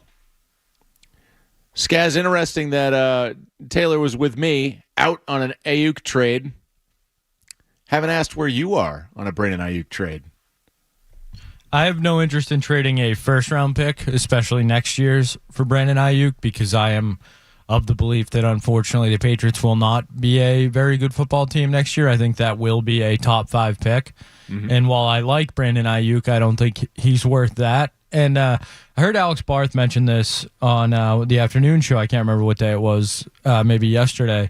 But he brought up a good point where it doesn't have to be Brandon Ayuk, and it doesn't have to be right now. Yeah. In the NFL, every year now, every offseason, one of these guys gets upset, has a contract issue, doesn't like the team he's on, doesn't like the coach. So I think the Patriots are in a unique spot where, yes, they need offensive talent, but they're also, I think, pretty far away, and they need to keep some of those assets. So if they're not convinced Brandon Ayuk's the guy, if they look at a guy like Brandon Ayuk and say, Debo's getting a lot of coverage, McCaffrey's getting a lot of coverage, Kittle's getting a lot of coverage, maybe Ayuk is overrated. I think that's probably strong, but maybe they say his value isn't what the market says it is because of the team he's on, because of the coverages he's seeing, and they say, we're going to wait. I have no problem with that either. And I like Taylor's point on Judon that he's a veteran in the locker room. They do need some guys like that. Yep. But I would like to see them do something offensively to help out, Drake May over the next, couple months. Okay. So it's just when a squabble arises, the Patriots better be ready to jump in. It may not be now, but it might be October when something's happening, right? Yeah, and maybe it's, I think a lot of people believe Drake may not even play this year. I'm not of that belief, but that does seem to be, a narrative that's out there. And if that's the case, then yeah, you don't need to spend on Brandon Ayuk. You can wait. You can play that game. So the Patriots are in a spot that they have not been in, thankfully, for a long time, where they're at kind of the bottom of the league and they have assets that other teams want in first-round picks and second-round picks that are going to be at the top of the second round, and those are valuable things to have. And now it's on, the new front office to figure out how are we going to people want to talk about Craig Breslow. We don't know what Craig Breslow is going to do. We have no idea what this Patriots front office is going to do either. Yeah, we got real no. Well, I guess we have kind of a track record. Well, not a track record. We might have an inkling, right, based on the previous service time here. But this role has never been defined the way it is for Elliott Wolf and company. So I'm hey, it's good to and I'm not gonna throw dirt on Bill Belichick or anything on his way out the door. Some people do. And, Gasper certainly had his way with Bill Belichick's performance at the end today during, what I feel is one of the strongest hours of radio that we get on our station all week when Gasper joins Felger and Maz on Friday at 4. I was listening today, and he was kind of kicking Bill a little bit while he's down. But, I think it's not unkind or unreasonable to say that the last couple of years have been a malaise here. And now there's some real energy, opportunity. And I was not necessarily a person who was we got to use number 3 on the quarterback. But, hey, we've seen the interaction with the Giants, right, from the NFL Films clip. They really wanted Drake May, and they knew that other teams wanted him too, and they held firm and they got him, and we may have a chance to see him this year. So, I believe that Kendrick Bourne could be good for him. I believe, that the main thing, and hey, I hope that I could be as excited about certain pieces of the offensive line as Taylor is, and certainly he knows more about the game than I do, so I'll take those observations. I want to be excited about the Patriots again. It doesn't need to happen quickly, and it doesn't need to happen with a big move for the sake of making a big move. I want to see building. I'm a journey guy. I'm not talking Steve Perry and Neil Sean here. I'm talking the Celtics drafting Jaylen Brown, drafting Jason Tatum, bringing back Al Horford, a journey that we go on, and it ends in a parade. I would like that with the Patriots. Man, I mean, the time that I was most invested in my life in the Patriots was probably those 90s teams. When, again, it was a journey. Parcells arrives. They were a 5-win team, Parcells' first year and Bledsoe's first year. And they went from there. Playoffs next year, step back the year after that. Curtis Martin's here, though. You added all these defensive talents. Oh, shoot, they're in the Super Bowl. It was only 4 years, the Parcells' tenure in New England, but it was a journey. A little bit less with Belichick. It was all of a sudden, that was just talk about bolt of lightning.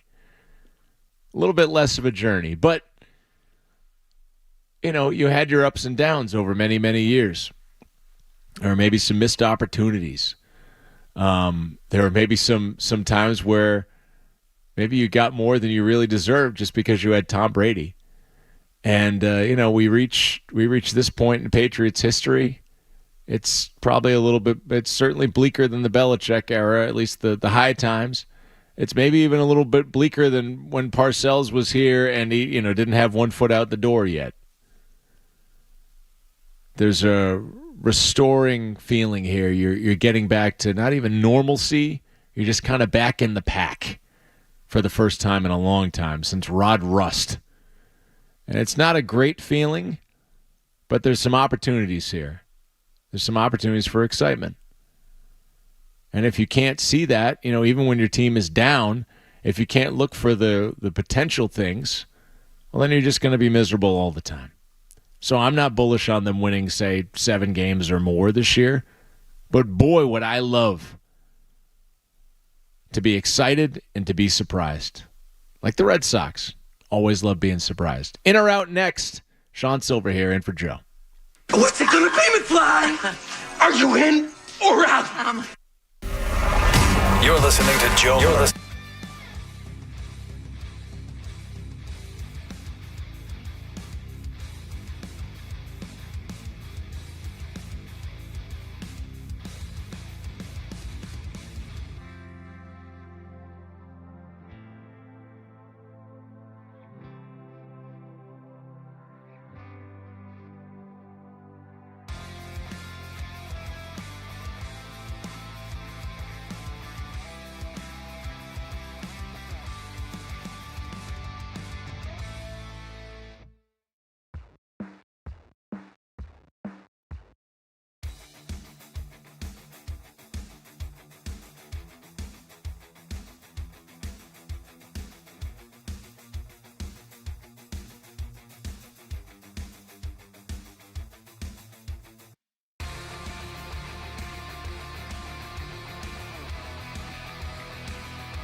for a dirty deed. I'm the best. Success is rotation here. It's time for a hallmark segment of this program. In or out? Skaz, what do we got for tonight? All right, Sylver, always happy to have you along Thank for you, sir. a Friday night. A little in or out on a Friday. It's been a good vibe show. We'll try and keep it going. Like it. Silver, we are going to go away from sports for the most part. There's a couple sports mixed in, but we're going to head to the box office for this first one. Oh, boy. We'll see if I can hang. I know. Sean Sylver. I'm also not a movie guy. We talked a little bit earlier about blockbusters we haven't seen. We might have to do that later in the show because I, like you, have not seen a number of movies that I think would piss off the general public that I haven't seen. We can get to that later. The mass marketing scheme for Deadpool and Wolverine seems like it's been going on forever. But next week, I believe, next Friday, Deadpool and Wolverine finally hits theaters. Sean Sylver, are you in or out on Deadpool and Wolverine the movie? Well, I mean, I'm out. Let me just, give some qualifiers here. You mentioned a mass marketing scheme. Have you seen these guys I had no everywhere? idea this movie's coming out. I feel like it must not be coming up in my algorithm. Oh, they're everywhere. Yeah. Where do you see it? Like online, YouTube, Twitter. Really? Yeah, commercials. I saw Deadpool. I enjoyed it very much. I don't think I've seen any of the Wolverine movies. Did you see Deadpool 2? I don't think so. I'm the kind of guy like with superhero movies. I know it's a thing, and I know that they make bank, right? But how many different ways can you see the good guy, beat the bad guy? Sean Sylver wants the bad guy to win. No. Don't put words in my mouth, Skaz. Sean Sylver rooting for the bad guy. If we're talking Razor Ramon, then I'm rooting for that bad guy. But no, it just got out of control for me. The superhero movies. I know my wife a number of years ago, might have been during the pandemic. She was just like, I think she was heavily pregnant at the time, and she was just like, I ain't got nothing going on. I'm gonna try and watch every Marvel movie. And so she would just kind of do that at night, and I'd be like, all right, I'll watch a little bit of this one. It's got to be like 30 movies. I got to go watch another, I forget where she got. I watched several of them that way, but when she started getting into the sequels and stuff, I was just like, I can't. I just, again, they're long, and I get it. Some people, it's very immersive experience for them, and, these characters mean a lot to them, and, I ain't raining on your parade, but just not my thing. So I'm out on 2 hours and 7 minutes. Okay, at least it's not a 3-hour movie. But ain't hitting for me. All right, we'll try again at the box office. Okay.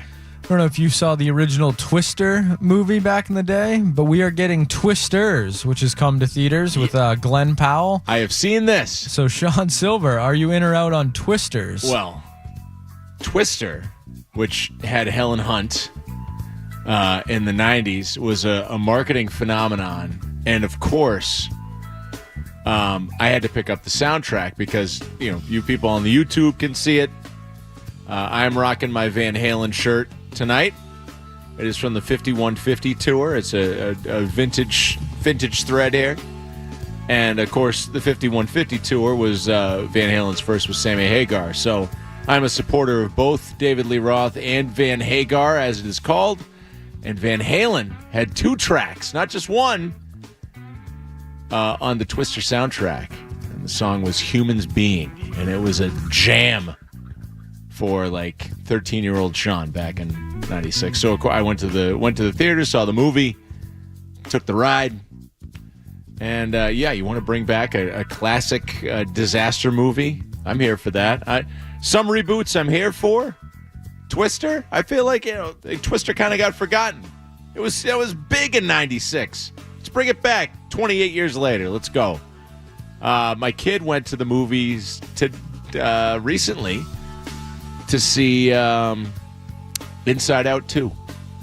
I did not go. My wife took him. That's kind of the thing. They go to the movies together. Yeah, I've not seen that. It's a sad one, right, I think? Is it?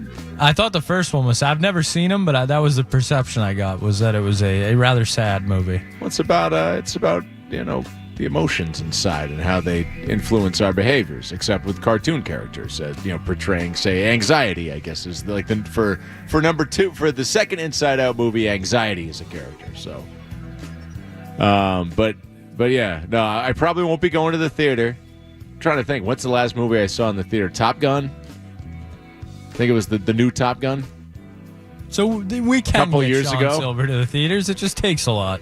Takes a lot. It's usually my wife being like, "Come on, let's go, let's see a movie," because it's never been a thing for me. I guess when I was like dating and that was like an activity, maybe.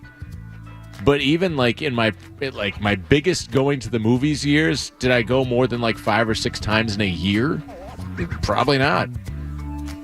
So, all right, there's the box office. There's the Hollywood Minute with me. What do we got now? All right, we'll head to McDonald's for this one.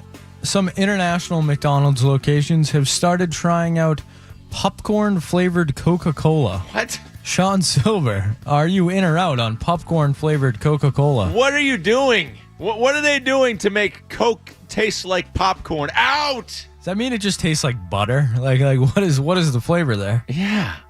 We know it's synthetic, and yes, I understand that, we're not exactly clean eating out here in the world. Everything has crap and junk in it. But with some of these flavor attempts, I know that what they're doing is they're probably just making these things up to get eyeballs on it. It's like viral marketing, right? It's because somebody's going to tweet it out. But I just can't with these ideas. Like, what sickos are actually into this? That sounds disgusting. Drinking popcorn. I'm sure somebody's into it. And if it's your thing, then fine. Okay? I'm not here to judge. Maybe I use the term sicko to apply to you, but, it is what it is. I'm out. Am I 0 for 3 so far again? No, you were in on I'm in on Twister. Twisters. Yeah. In on Twisters. I got one for you. You're a basketball guy. Yeah. The Olympics are not taking place quite yet, but the exhibitions have taken place. Mm-hmm. Sean Sylver, are you in or out on the idea that Jason Tatum is the best player on Team USA right now? Best. Like, most complete all around? It's Jason Tatum right now is the best player on Team USA. In or out? looking at both sides of the floor. I mean, if you want to look at it as who's the most complete player on Team USA, it's probably Jason Tatum. If you want to look at like who is the leader of this team and whose play will reflect that, well, it's obviously LeBron. And, you know, the other game, like Steph Curry went off. We all know he can't defend, right?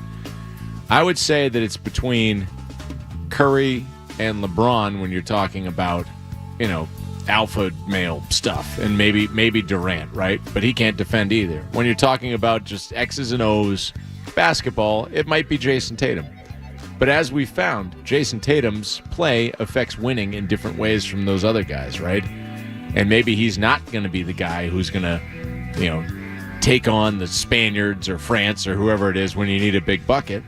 But he's going to have the line where, you know, a solid line where it's like, you know, 7 points, 6 rebounds, 5 assists. He's going to do a little bit of everything. That's his role. So, no, I would not say he's necessarily the best, but he might be the most complete player on that team. I would say he's the best, but, you know. Yeah, that's cool. I just think at his age, you know, older roster, I think it's Jason Tatum and Anthony Edwards' team for the next 4 to 8 years. Yeah, no, I'd agree with that. Anthony Edwards is probably the kind of player, because some people might say it's him. Anthony Edwards is playing to be Jason Tatum right now in his career, so he's on the ascent, right? But, I mean, you know, it's always funny who really shows out for these Olympic things. Like, remember when Carmelo just randomly was It's the Carmelo's guy? favorite thing in the world. Yeah, or even Charles Barkley, you know, back on the Dream Team, was the guy who was putting up the big lines. Deron Williams had some very good Yeah, Olympics. he will. Yeah, exactly. So, you know, I would say, yeah, it's LeBron's team, but, hey, that's what makes it interesting. You've got this great assemblage of talent here. I'll tell you who it's not. It's not Devin Booker, and it's certainly not Joel Embiid. That bum. All right, what's next? All right, so we'll stick with basketball. You mentioned it in one of your headlines, I believe, but Russell Westbrook to the Jazz, and then supposedly headed to the Nuggets afterwards. Right. So, Sean Sylver, are you in or out on Russell Westbrook joining the Nuggets? I am out. It's intriguing, obviously because, and people are kind of saying like, oh, Westbrook can kind of lead that second unit of the Nuggets, and that's intriguing. I'd love to see it, the actual application of it, but Russell Westbrook, once Durant left, clearly was all about the numbers in Oklahoma City, and he has bounced around since then. And he's never been able to really find a home, and he's never really been able to win since then. I don't know what's going to change now. Was he all that different on the Clippers? Kind of. But they started winning when they got James Harden, which is tough for me to say, to give James Harden credit for anything. Not because of Russell Westbrook. So, I don't know. Is he going to change at this point? I don't see it. I don't see it. It's intriguing, but ultimately it's just a name signing. And, could be with Denver where they say, oh, shoot, why did we do this? Doesn't make sense. I could see it going that way just as easily as the other way. All right, Sean Sylver, that is going to wrap up a Friday night edition of In or Out. And we got a couple ins from Sean Sylver tonight. Couple of ins. That's all we're looking for. I did one right at the beginning with Twisters there just to get it out of the way. I think last time I was super negative. All right. That's just, we're getting the difference between Monday Sean Sylver and Friday Sean Sylver. I think it's plain to see. Maybe at the beginning of the week I was just crushed under the weight of another week of employment and parenting, and now it's the weekend, and here we go. We got just about 2 more hours of this show here with me and Skaz. I am 17 away from being Mr. 3000 on Twitter, at the Silver Fox, Silver with a Y. You can follow Skaz, which I've totally swept this under the rug. He's at James Skaz, and he may or may not want followers. I asked him about this. He was kind of coy. But, we're out there. And again, we're not going to inundate your timelines. Just go ahead and follow. Just do it. Make me feel festive. I will not eat banana cream pie to celebrate. Has someone trashed that yet? Guess it's on us. It's on us. We're going to have a ceremonial trashing of the banana cream pie. Chris Smith of Mass Live coming up on Sox. Headlines next. From the Town Fair Tire Studios, the only place to hear the local call of the game is right here. WBC-FM at HD Boston. Boston's home for sports. 98.5, the Sports Hub Beasley Media Group station. Sports Hub headlines. All right, just about an hour away. The Red Sox kick off the second half, taking on the LA Dodgers in Chavez Ravine. Nick Pivetta on the hill, opposite Gavin Stone. Trevor Story in the Sox clubhouse. Chris Cotillo of Mass Live reporting, well, the door is not shut on a Story return in 2024. Got the WNBA festivities, All-Star Weekend festivities going on. Their All-Star game tomorrow night in Phoenix. Got the Open Championship. Oh, yeah, I skipped over. Celtics, losers in Summer League action of the Mavs today, 101-90. The Open Championship at Royal Troon. Shane Lowry, your leader, through 2 rounds at 7 under par. The New England Free Jacks hosting Major League Rugby Eastern Conference semifinal tomorrow afternoon in Quincy. It might be a good take for you. They were the league champions last year. They had 5,000 fans in the queue for their semifinal last year. And the Revs hosting FC Dallas at Gillette tomorrow night at 7:30. You could do Free Jacks followed by the Revs. You could support all the local teams. Your Sports Up headlines are brought to you by, I'm going to guess it's I'm not going to guess. No, it's Awaken 180. Spending summer on the Cape? Are you abroad for vacation? Awaken 180's at-home program travels with you. Don't put your health off. Awaken180weightloss.com. I'm Sean Sylver at Boston's Home for Sports. 98.5 Sports. The next update, 9:30. Get the There's the potential there for big stuff. 98.5 The Sports Hub app. Get the app.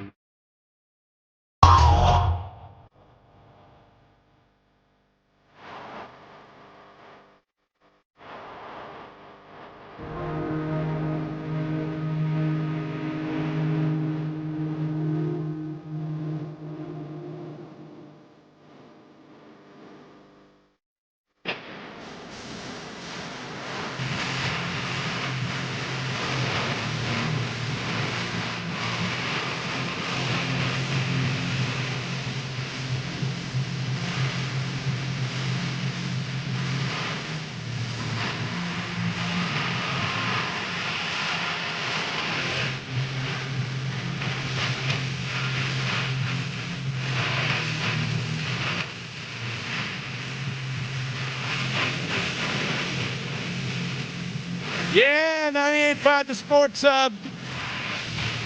We have reached the 9 o'clock hour. Sean Sylver here, you there, in for Joe Murray. It's Fridays with the Fox, Skaz alongside as we push this thing into the night. We will not be waiting until the midnight hour like Wilson Pickett. We'll be out of here at 11 o'clock. Hope everybody's up for a fun little Friday night. Whatever you're doing. Maybe you're out there. Maybe you're grilling in the backyard. The humidity was lower today. That's nice. Take that. Appreciate that. Maybe you're driving from thing to thing. Maybe you're headed out. Maybe you're headed in. Who's Jack? Says someone in the YouTube tweet here. I don't know. Did I say anything about Jack? Maybe the Free Jacks? A little, I don't know. Free Jacks. Yeah, the rugby team. They won the national championship last year. Switching back to baseball here, we're going to have Christopher Smith, Mass Live, coming up around 20 past 9. I want to get his takes on the Red Sox here as we plunge into trade deadline season. The second half opening up, Sox in L.A., as Joe McGrath and Slapshot said, the scouts loved him. They showed a lot of promise. That's the Red Sox in the first half. Showed a lot of promise. A lot of things to be liking with this team. And maybe not the roster construction isn't your cup of tea, but I'd say from a managerial perspective and just the fight that this team is showing, we have identified that there are some truly talented players here on this team, and they are not going to be a 76, 78 win team this season. So we'll talk it over with Chris Smith, the Mass Live, coming up. I do see a call here. Maybe we'll I think Skaz is getting your... You're welcome to join us, too, 6177. Oh, here it is. Jay in Plymouth. Let's get a quick call before we get to Chris on the other side. What's up, Jay? What's happening? How are you tonight? My friend, did you hear did the siren of Black Label Society bring you to the airwaves? It's inspiration. I got goosebumps on the arms. They get me all fired up, ready to go. I'm ready to talk and just blast ownership if I can a little bit here. Skaz, this is Jay. This is my original co-host. I wouldn't say that he was the co-host. I'd say we were a team. But Jay is my original sports radio partner some 20-odd years ago. And he's got a bee in his bonnet about the Red Sox. So I'll let you have it here. So it's not earth-shattering or anything, and I think a lot of people have said it already, but it just goes to show again, and I've been sitting on this for a long, long time, where the lack of interest and a lack of care that ownership has showed compared to so many years ago when they first got this team. And I was looking back just to make sure I had my information right, but just classic example, look what happened from 2003 to 2004. Mm-hmm. Something didn't go well, and they took those measures to correct that. They brought in a guy, Kurt Schilling. They brought in Keith Folk. They did what was necessary to win. Kind of like what the Celtics just did, Jay. Exactly. You know, I'm not a basketball guy, but Marcus they do what's Smart necessary out. to win. Yeah, exactly. You make the moves. And so compared to what that has been since 2018. And you and I have talked about this plenty. When they got rid of Mookie, that was the beginning of the end. Personally, I think when Lester left, it was the start of the beginning of the end, but Mookie was exactly the beginning of the end. And so since that time, there's been no interest in even helping this team. And great story this year. It's nice. It's great that the Red Sox are doing well. You got these young guys. And I'm here. What really put me over the top last week was whoever it was talking about it said that so excited that these prospects are doing well, and it's something to look forward to, and these guys are doing great, and I can't wait to see what comes up from the minor leagues, which is all fine and dandy, but when a team has the ability to do both, to help the farm system and develop a farm system, and at the same time target appropriate high-end talent to bring in to do something, to execute for a team like this that deserves to be put over the top, when they don't do that extra part is gross negligence, and it's unforgivable. And this is why people are so pissed off at them, including myself. And I can't bring myself to it. I want to support this team, and I'm watching it from the outside, and I just can't bring myself to a point where I'm going to give Henry the satisfaction of giving him a pass for not doing his job. So you're that angry? It's not going to happen. You're that angry with the ownership that you can't even have some fun. I can't enjoy it. Yeah, I guess putting in the lack of a better term, I can't enjoy it to a point where it's nice to see guys like Jarren Duran having the resurgence of a career that he's had and the All-Star season that he's had. Yeah. It's nice to see it happen. It's nice to see pitchers come out of nowhere and show up. But where would this team be, say, if they did bring in, and I'm saying appropriate high-end talent, not just bringing in a guy like Kyle Crawford or Pablo Sandoval for the sake of just bringing in the best free agent that's on the market at the time, but bringing in the top-end talent that they can afford that's appropriate fit for the team like a Schilling was. And I know you didn't like him as much, but like a Josh Beckett was in 2007. Oh, sure. The work that he did for that team that year. Bringing in appropriate top-end talent to help put this team over the top, which they have not done. Where would this team be right now? They're making the push right now as we speak, and this series against the Dodgers is going to tell us a lot about what this team really will potentially be.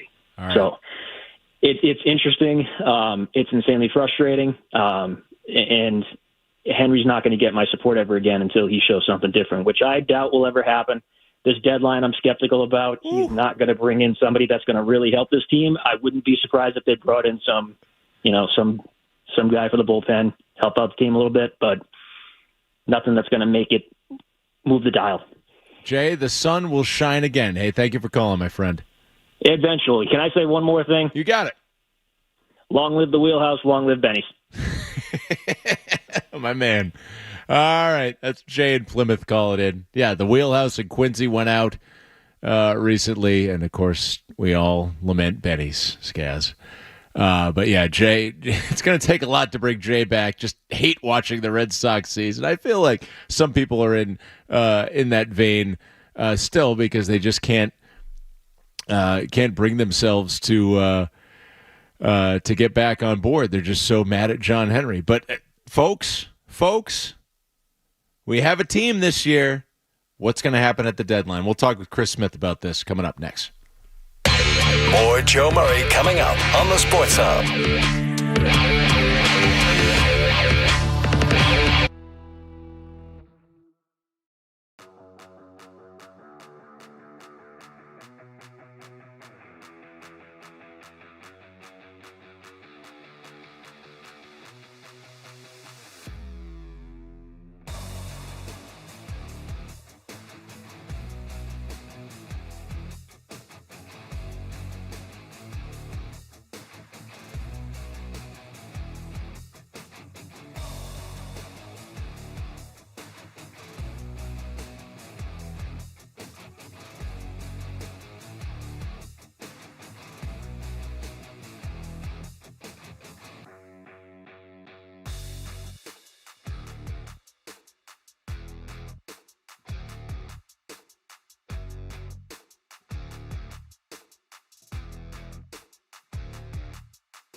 What's up?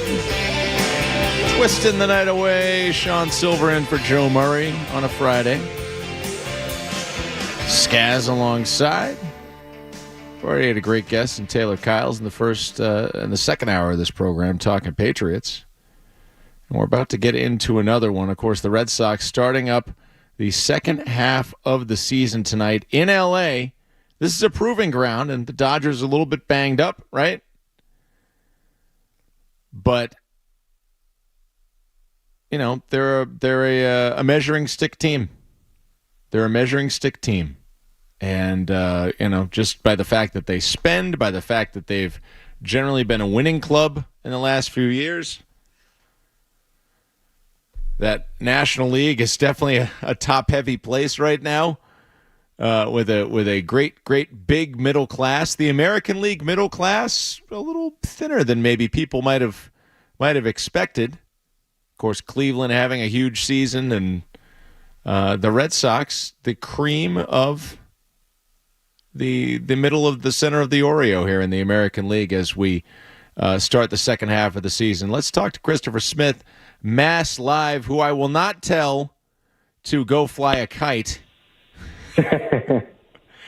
Chris, I think we probably have some shared experience given what I see from you online, the ages of our respective children. Every day is an adventure, and looking at what should be an adventurous weekend with them. For me, we're looking tonight at the Red Sox starting up the second half of their season out in L.A., and I just I had to have you on. There's some excitement to be had here on the eve of the second half of the season, right? You wrote a very, very positive article on Mass Live yesterday with your second half predictions.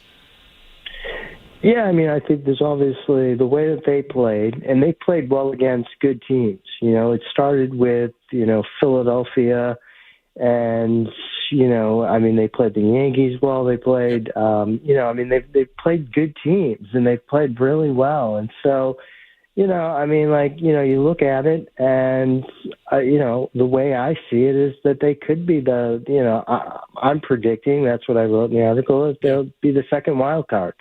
So obviously there's just optimism, but they have to do some stuff at the deadline, obviously. Yeah, and you mentioned some things in that piece. One of the things was that they will be a buyer, and that they're going to be in there on starting pitching. And I think everyone agrees that pitching would help. Tanner Houck and Cutter Crawford have really accumulated far more innings than they've ever, or they're on track to accumulate far more innings than they've ever had. Where are you really looking? Are you looking short-term fixes, long-term fixes? And one of the things that I was thinking, if you're worried about innings with these guys, would you even consider, say, like a 6-man rotation down the stretch?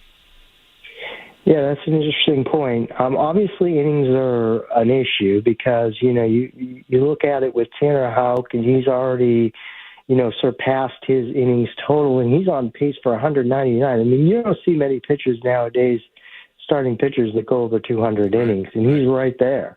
Cutter Crawford, I think the most he's thrown this season was last year, 124, and he's on pace for 191. So it's there's definitely concern. The 6-man rotation is an interesting thing. I mean, you've got Criswell and guys like that. We'll see, but they need to add a starter or two. I mean, I don't mean to get greedy here, but they could use a second starter. In addition, they could use 2 starters, but the way I look at it is it'll probably go out and get somebody like, Nathan Eovaldi, somebody that they're familiar with. He's Andrew Heaney from the Texas. But you also have to look at Texas, and their general manager recently said that Chris Young said that they hope to still be in it. So they have to have a good couple of weeks before they decide to sell. So with teams, there's obviously Jack Flaherty, who's with Detroit, and he's a good option, and they're obvious, he's on a 1-year deal, so that would be perfect. They wouldn't be giving up too much. It would be a rental situation. He's pitching extremely well this year. And then I mentioned Cal Quantrill from Colorado. I mean, that's another guy like that. So I think that you are able to get guys, like we've seen it before. Like they got Nathan Eovaldi the first time for Jalen Beeks. Mm-hmm. Jalen Beeks is nothing special. He wasn't a top 100 prospect. They got Steve Pierce for Espinal, who is for the last 4 seasons in the majors, he has an OPS under 700, and he's a good role player. You don't have there's guys out there you don't have to give up your top 3 prospects for. Right. And so, I think that's kind of the route they'll go. Yeah, you just got to pick kind of, the right difference maker and and pick the right prospect where you don't feel like you're going to regret it over time. Prior to your call, Chris, I was talking to an old friend of mine who called in because he's just so bent out of shape and as some of the commenters are saying on YouTube right now, wow, that guy's jaded. But it seems like it would take a lot to pull a fan like that back in on this team. And it feels like more than just, say, a Cal Quantrill move or even an Eovaldi move, a guy who has some familiarity to this fan base. Do you see a situation where they add offensively? And, my thought offensively here is they've really had a good thing going with this kind of go-go Red Sox offense. Would there be a kind of move where they can integrate somebody who has some right-handed pop and not take away from the framework that they've constructed? Yeah, definitely. I mean, you look at it and, Alex Cora already talked today. He said that Tristan Casas is, far from a rehab assignment.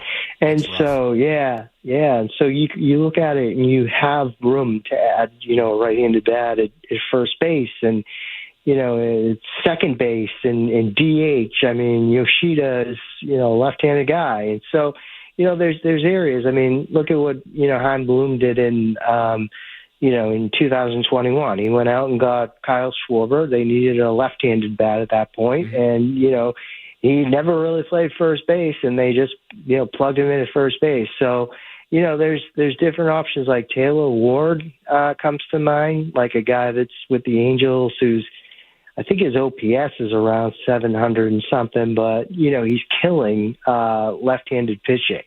And so you just need a guy like that. I mean, we start with, Steve Pierce in 2018, where it doesn't have to be the best player, but a guy that can, rake against left-handed pitching. And so, you have multiple spots where you could squeeze that in. Vaughn Grissom is going to start a rehab assignment with Worcester tomorrow. So, he's a right-handed bat. Maybe platoon him with, David Hamilton at second, do some stuff like that. But overall, they need a right-handed bat as well. Maybe a lot of mixing and matching from Alex Cora in the second half here. And, you mentioned some of the, going back to like a Steve Pierce, you mentioned some guys that are unsung heroes. There have certainly been unsung heroes in the first half for the Red Sox so far, like a David Hamilton. You wrote a piece on Zach Kelly and, his impact to the team and what that's meant to him. Is there a favorite story that you've had coming out of this first half, just, that really hit you in the feels as far as someone who's just kind of outperformed their expectations? Well, the obvious one is Jarren Duran, just because, what he's overcome. I mean, if you talk, it's pretty remarkable, if you go back 2 years from 2 years ago, where he was, even on the field. And I guess obviously the anxiety and the depression and all that relates, that doesn't help you when you're on the field either. But he did not look like a major league caliber player. I mean, you could throw him up in the zone and, he'd swing and miss. And, it's just kind of incredible. You don't see many players that have had his, type of turnaround. Obviously Hauk's been awesome. And, he's a guy that is a former first-round pick, and he fought, to get in the rotation. Last year they were going to take him out of the rotation. Yeah. Because they had some pieces left, and he went into the office and said, "What can I do to stay in the rotation?" So that's another guy, and he got hit in the face last year, and so there's guys that have overcome things.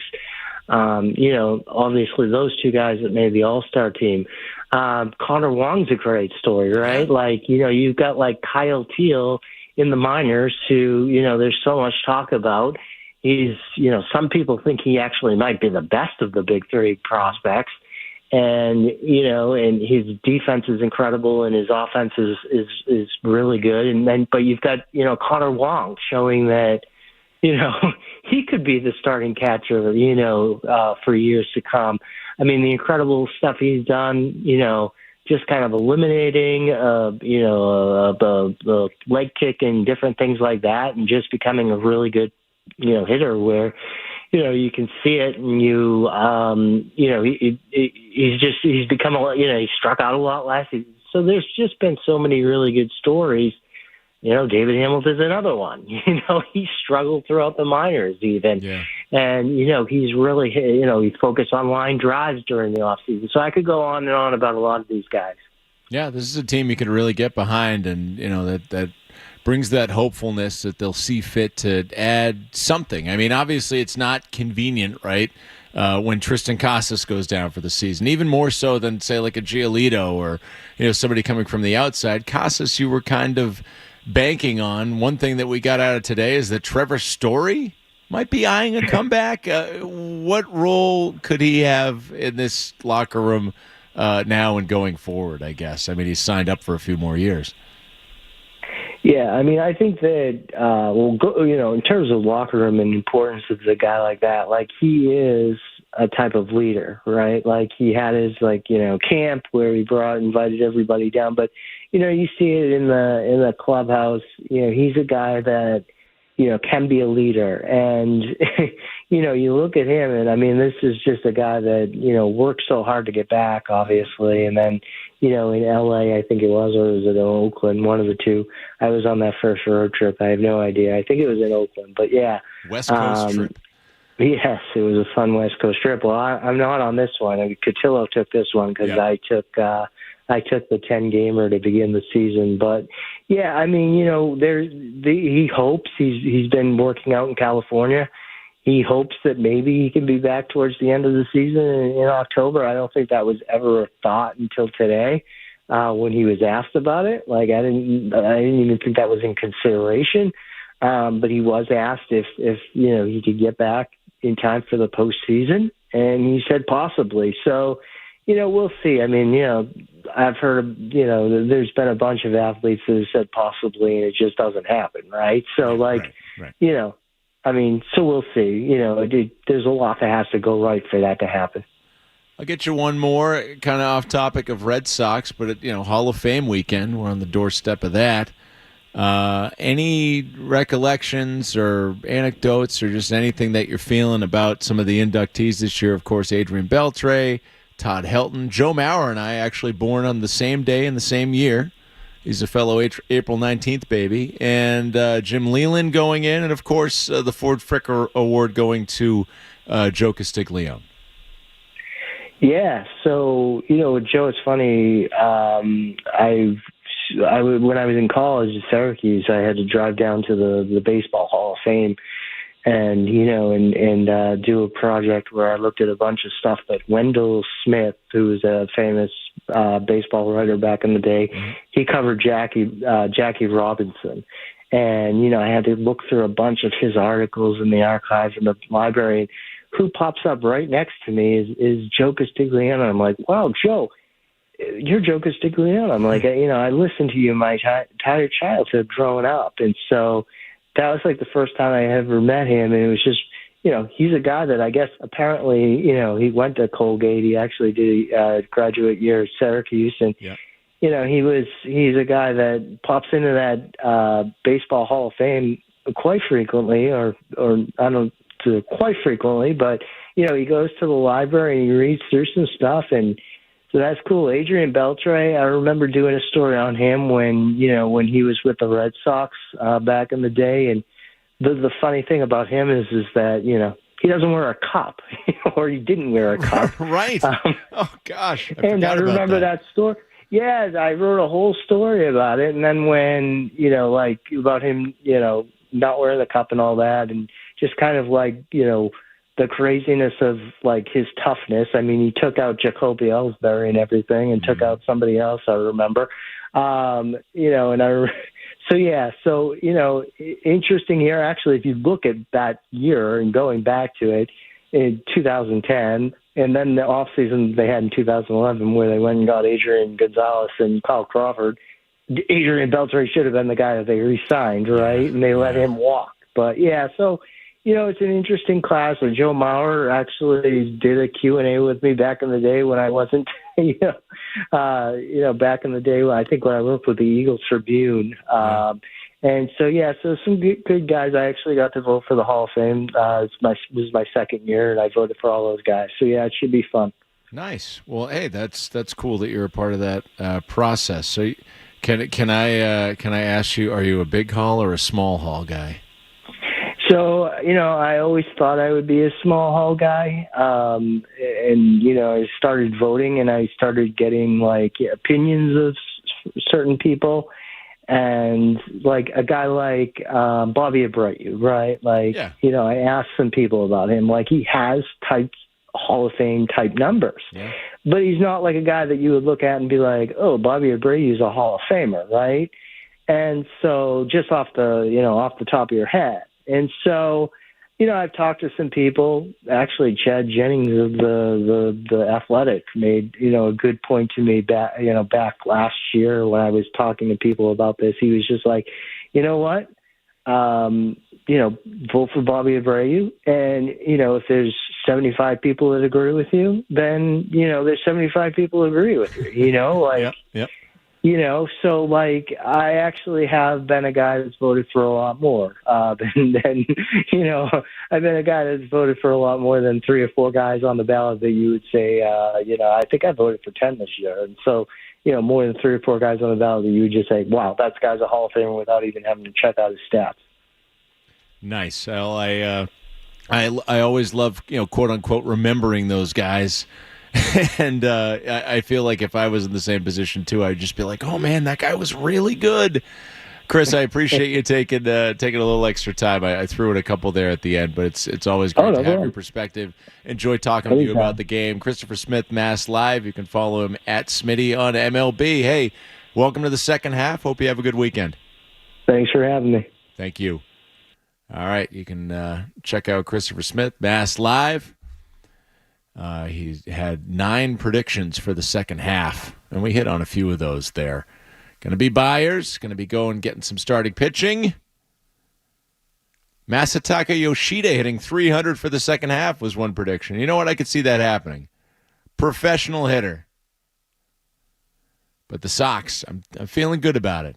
Let's hope this Dodgers series continues in the vein of the previous series. Let's hope that they did not cool off here over the All-Star break. Oh, my, am I late.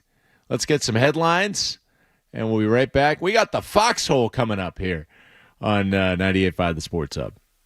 Sports Hub headlines. All right, like we said, the Red Sox, the second half of the season starting up tonight. They are in Chavez Ravine, or at Chavez Ravine, I guess. Can you be in it? You're at it? If you're in a ravine, that's probably not too pleasant.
say?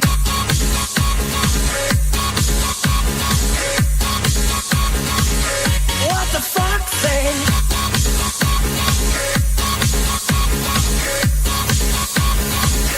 What the fuck say? All right. It's the Foxhole. The Joe Murray Show. Sean Sylver here with you on a Friday night. Skaz and I got another hour and 9 minutes of radio ahead of us. And you know what? Things have slowed. I haven't mentioned it in a little while. We're up to 2,985 followers, which means I am 15 Twitter followers away from being Mr. 3,000. This means a lot to me, Skaz. 3,000 hits. It's a milestone number. And I want to hit it tonight. Just no particular reason. You know what it was? I just pregame here. I pulled up my phone and I just said, look at that. I got 2942 or something. I forget what I had coming into the show. And I was like, that's not all that far away from 3,000 followers. I'm going to publicly campaign for 3,000 followers. Hell, I might even rip off my shirt by the end of this, publicly campaigning for 3,000 followers. I don't know. You might not be allowed into that bar later if you do that. Oh, that's true. That's true. I had to look up dress code because I'm wearing my Van Halen shirt and a Sox hat and some flip-flops. And I was like, I don't know. Is this like, this is a 40th birthday outing. Is this a classy establishment that I'm going to be stopping by for a drink after the show to honor my friend? And I looked it up, and like you get conflicting views online about places. It's like it just seems the information, who knows how it gets fed into Google and how it's regurgitated out into the interwebs. But it was like formal attire, and I was like, what are we talking about? Formal attire? We're not like going out to eat. It's like I'm going to be – I think they're going out at like 9:30, 10 o'clock, and I'm going to be joining in at like 11:30. So not formal attire. Get out of here with that. I looked into it a little more closely, and I saw like pictures of like a Celtics, like watch party during the finals, and everyone's just all in their Celtics crap. And I was like, okay, all right, I will fit in here with the Van Halen t-shirt. Sammy Hagar concert next Friday.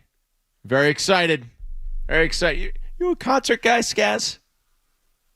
I'm not really much of anything guy, Sean, to be honest with you.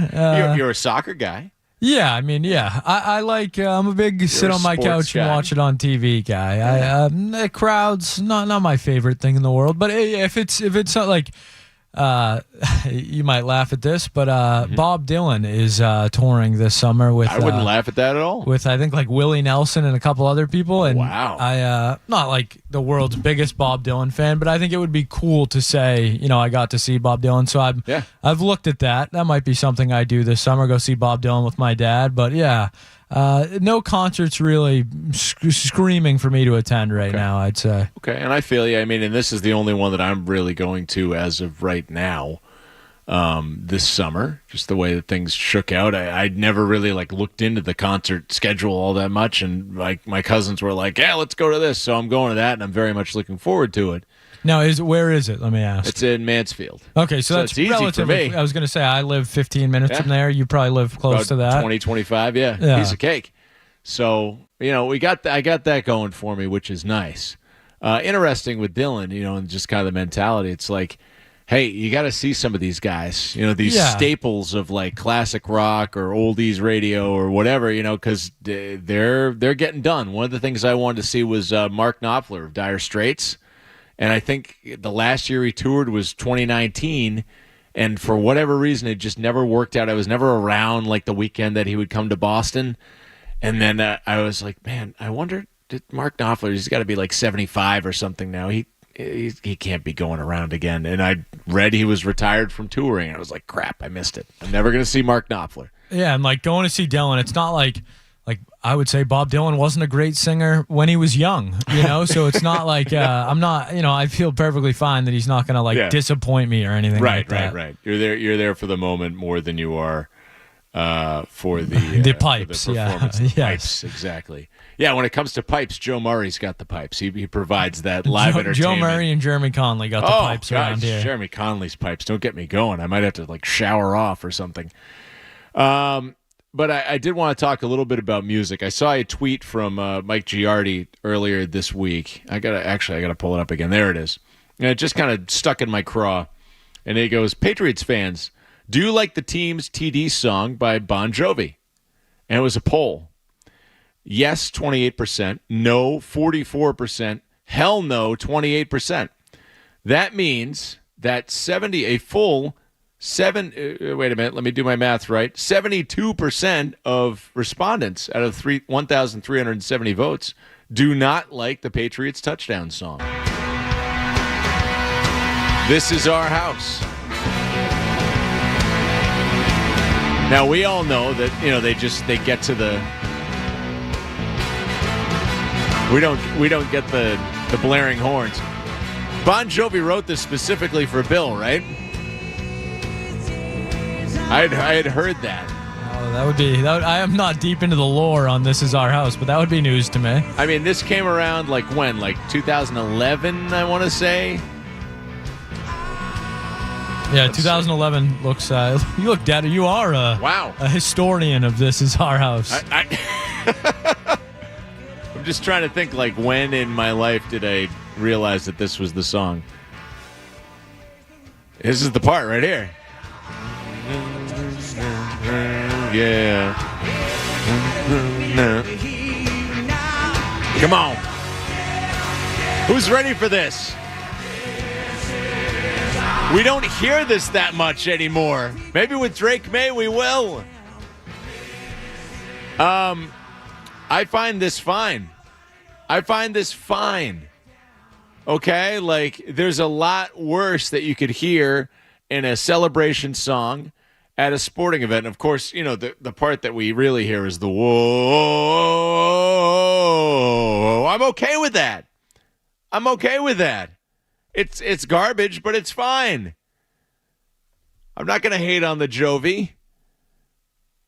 I think that I could be a lot more offended by a song, and it might be that these other songs offend me more because they've just been a part of it, a part of the culture for such a long time. But I thought, okay, taking off on Giardi's question here, of the 4 songs that the Celtics, Patriots, Bruins, and Red Sox have as part of their brand, which one are we dumping?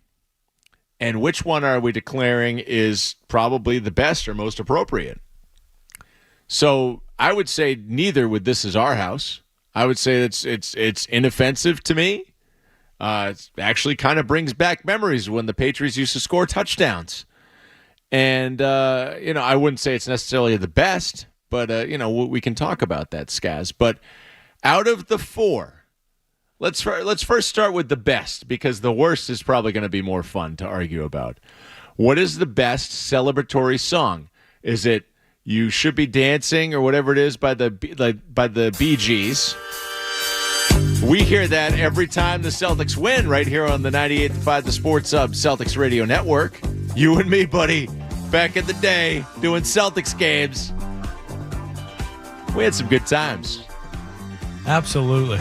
And, I have stated during those Celtics post games, I am not the biggest fan of this because I'm just, they've been using this since when did Geno come into effect? Like 2007? I mean, I remember going to games when they were bad in like the mid-2000s, and I think that's when Geno hooked on. And then KG coming to town, loving Geno on the board, took it to another level. So again, I'm okay with it. The thing that is important about this is they only use it when the Celtics are winning. So it gets used maybe you have 41 home games a year, maybe say they're having a really good home season 30 times. Maybe 30 times you're going to hear that a year. This Is Our House, you're going to probably hear it at Gillette. How many home touchdowns are they going to score? Like 25, 30 home touchdowns. So you may be hearing that like 30 times a year at Gillette. Granted, there's only 8 home games plus playoffs. A song that we hear far too often, I think, would be Zombie Nation And that's because it's the goal song for the Bruins. So you're going to hear it 2, 3, 4, 5 times a night.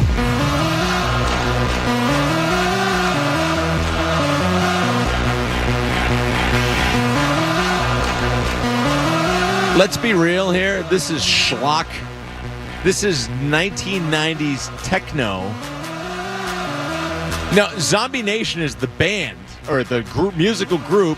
The song, if I recall, from downloading on Napster in 1999, it's Kernkraft 400 is the name of the song.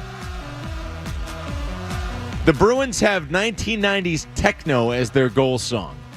I know there's some other horrible songs being used as goal songs throughout the NHL. It's the NHL. They just have no chill. It's everything is like not hip and like completely out of touch because it's the NHL. But that's not the best. And I would certainly say that this song is not the best. That being the Red Sox anthem, as some might call it. If you know the backstory behind this, Skaz, this know? Is far and away the worst. I think it was like 98 or something. Somebody like randomly played this during a game. Who was on I forget, there was an article written about it. Somebody who was on the Red Sox, production team. I'm sorry if I'm not remembering the person or what it precisely happened. But they, played it one night, and then somebody was just like, we should make that an every night thing. No. Not going to do it to the people. No, yeah, thank you. Out. There was a time where that was good, I think. It's like, hey, great, we got a little oldies song. Now, the great thing about Red Sox games is when they win, they play Dirty Water. That'll never get old to me. All right? Just like how the people in Chicago, when the Cubs win, they play that Go Cubs Go song. That's kind of fun. It's great. That's an anthem, right? I'll take the Standells over that, hokey Go Cubs Go song, but you get what I'm saying. I would say that the best song out of those 4 is probably the Bee Gees, because you don't hear it every night. You only hear it when the team is winning. They play Sweet Caroline even when the team is losing. You're losing 9-0 in here, Sweet Caroline. Right? And in fact, I would move Sweet Caroline up if they only played it when the Sox were winning. I think that's a perfectly reasonable take. Yeah, I can get or tie game, anything like that. Yeah, get the fans fired up. Get some positivity going here. If they're losing, play whatever you want. But don't play Sweet Caroline when you're down 9-0. That's ridiculous. And I know this take is not new or anything, right? I'm going with Bee Gees as number 1. What would you say is the best, Skaz? What makes you the happiest to hear at a sporting event? I'm going to go with the Bee Gees as well. Really? It means the team won. Barry Gibb, the Barry Gibb talk show. Yep. Classic. So I'd have to go with the Bee Gees as well. I know JP and MP would probably like that selection. That seems like something that would be right in his wheelhouse. All right, so Skaz goes with the Bee Gees for the win. What would be the worst? What is the absolute dirt worst? And it'll probably surprise you. From me, Skaz, at least. I'm not going to say that it's This Is Our House. I feel like that's just mild, inoffensive, whatever, right in the middle. I'm not even going to say that Sweet Caroline is the worst. Again, I think there could be a time and place where Sweet Caroline could be used appropriately. I think you know what my pick is going to be. Let's see what JP and NP has to say on this. So, listen, this is what happened. JP!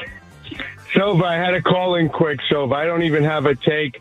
I just heard what you're talking about. Just had a great night. Girlfriend's birthday, Paradiso. Swabscott had a great dinner. There we go. Papelbon coming out of the bullpen. I always liked his theme song when he was coming in. I don't know what you're talking about. Yeah, shipping up to Boston. And I got a question for, if he's rested now, the Macho Man. You never got to finish that take the other night. I need to know, who is the Macho Man going to war with? I need 4 names. I know your brother was loyal. But how about somebody you don't want to face in the ring, Silver? who's the Macho Man not facing in the ring if there's anybody. Thanks. Wow. Okay, JP, that's a good question. You know what? I will get to that one on the other side. I will stand and deliver. To finish up the Foxhole tonight, I'm surprised I didn't get a comment on Bee Gees there. Shipping up to Boston, you know what? By the time Papelbon was done here, I liked Papelbon. I didn't have any problems with him. I was out on that song. I was done. With that. That's the problem with some of these. You just hear them so many times. I can only imagine. I mean, Yankees fans seem to be okay with Enter Sandman like forever and ever and ever. I mean, maybe. I think when it's like the greatest of all time, you kind of get a pass. Yeah. Like Brady coming out to Jay-Z every single game. Like, sure. That never got old, really. Yeah, and again, you have a limited number of home games, right? So with the NFL. If you had to hear This Is Our House 81 times a year, you'd probably be completely sick of it, like Sweet Caroline. But I'm not even going to say that Sweet Caroline is the worst. I think that Zombie Nation is the worst. This is garbage. You're at a hockey game. I know there's like some Euro trash in the mix here, but you're at a hockey game. A hockey crowd is a heavy metal crowd, is a hard-charging rock band crowd, is an AC/DC crowd, is a whatever. Probably for a time it was a nu metal crowd. Why is this song still here? I am done with it. I have been done with it for over a decade. I don't want to hear it anymore. That video with the guy with the hockey stick in the street going, "Let's go, Bruins," and he starts yelling it, just out, gone. I'm sorry, I'm like channeling Joe here. When I get aggravated tonight, I'm just yelling out like I'm Joe. I'm in his chair, so I suppose these are some of the reactions that I'm going to have. I'm out on Kern Craft 400. I'm out on Zombie Nation. The Bruins. We need a new era for the Bruins. All right, Bergeron is gone. Krejci is gone. Chara is gone. Rask is gone. Torrey Krug is gone. They're all gone. New goal song. That, I think, would get the Bruins over the hump. That's my take. Skaz, what's your worst? Yeah, I mean, Sweet Caroline is the worst to me by a wide margin. By a wide margin. But I do think the Bruins could use a new song as well. I would say in general, not the greatest collection of songs. Not the greatest collection of songs. I mean, hey, there's been a lot of winning, so when you have things like a goal song or a touchdown song or whatever, you're going to have it played a lot. But I think there need to be rules for the sharing of the songs, and the Celtics have it mastered. Even though I don't particularly like the song, tried to block that sneeze or hit the cough button, I didn't get there.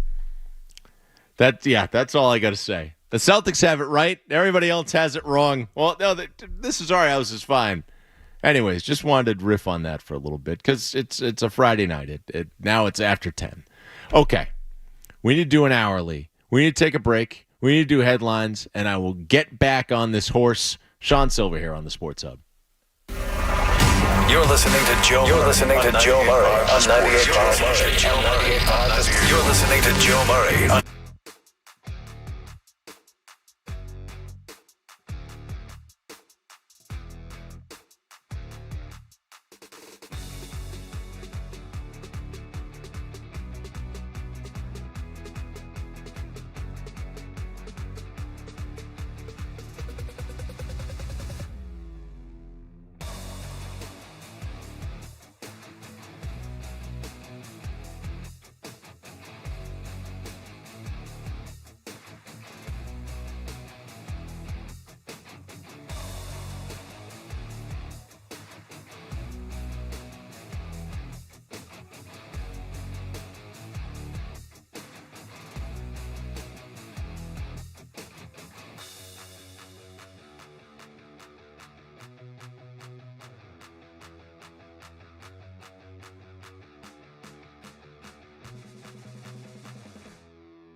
The Sox in the top of the first. It's a scoreless game, but they got a man on second, so we'll see how this thing goes here for Boston. Nick Pivetta will be on the hill for the Sox. He will be opposite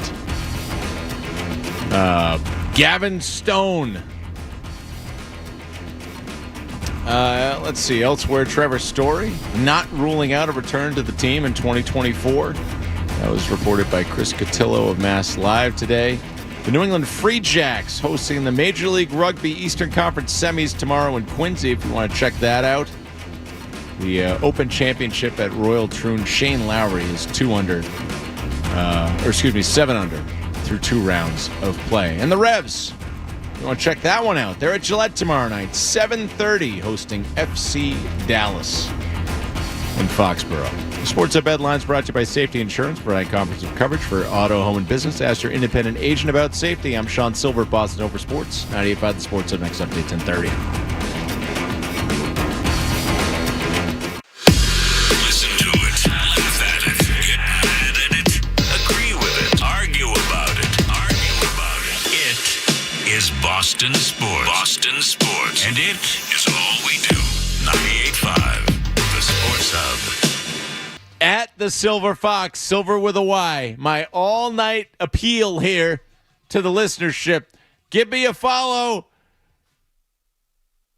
I am 13 away. 13 away from Mr. 3000. Give me a follow like I'm Aaron Aflalo. Oh, man, it has been a time. We have talked to Taylor Kiles. We have talked to Christopher Smith. We have talked Red Sox. We have talked Patriots. We have talked. We talked about eliminating a song from the Boston Sports Celebration library. Skaz says Sweet Caroline. I say Zombie Nation. We both agree that the Geno time is the best. Mike in the car has something to say about the Sox. Mike, what's up? Hey, what's going on, Sean? I threw you a follow on Twitter, by the way. Thank you, Mike. I hope you get there. You're welcome. Okay, so all I was really going to say was the last few years of the Red Sox, obviously they haven't really kind of been where everyone wants, and then this year they're exceeding everyone's expectations, and I don't really thank management. I don't thank the GM for that. I really think that it comes down to you've had Alex Cora here for a long time, and I think he plays a huge role in where all these players have gotten and their confidence because they believe in that guy. And if and with them making a move, hopefully at the deadline after he's been begging them, I think them making a move at the deadline is as much about trying to keep Alex Cora here because he's pretty much. Now Jaron Duran and, Rocky are having great seasons, but when you think about the Red Sox the last few years, he's been the face of your team, and he's what's getting the most out of these guys. If you don't make a move, you're pretty much letting them go. So if they really want to keep him, they need to make a move here, and I think that that's kind of a huge part of this because without him, you wouldn't be seeing the success that you're seeing from this team, and they wouldn't be overproducing, and they wouldn't be at this point. They'd probably be a lot closer to what everyone thought they were going to be this year, so just kind of want to see what you had to say about that. Yeah, Mike. Thanks, Sean. Thank you. Appreciate your call, and thanks for the follow. Again, we're trying to be Mr. 3000 tonight. Trying to just get to 3K on Twitter. It's a silly goal, but I was wondering, can the power of radio lift me to this lofty milestone? If I just talk about it enough on the radio, can it be? Can we actualize this? Are there enough people listening who care? Where it could be a thing. So far, we're almost there. It's wild. It's wild. Just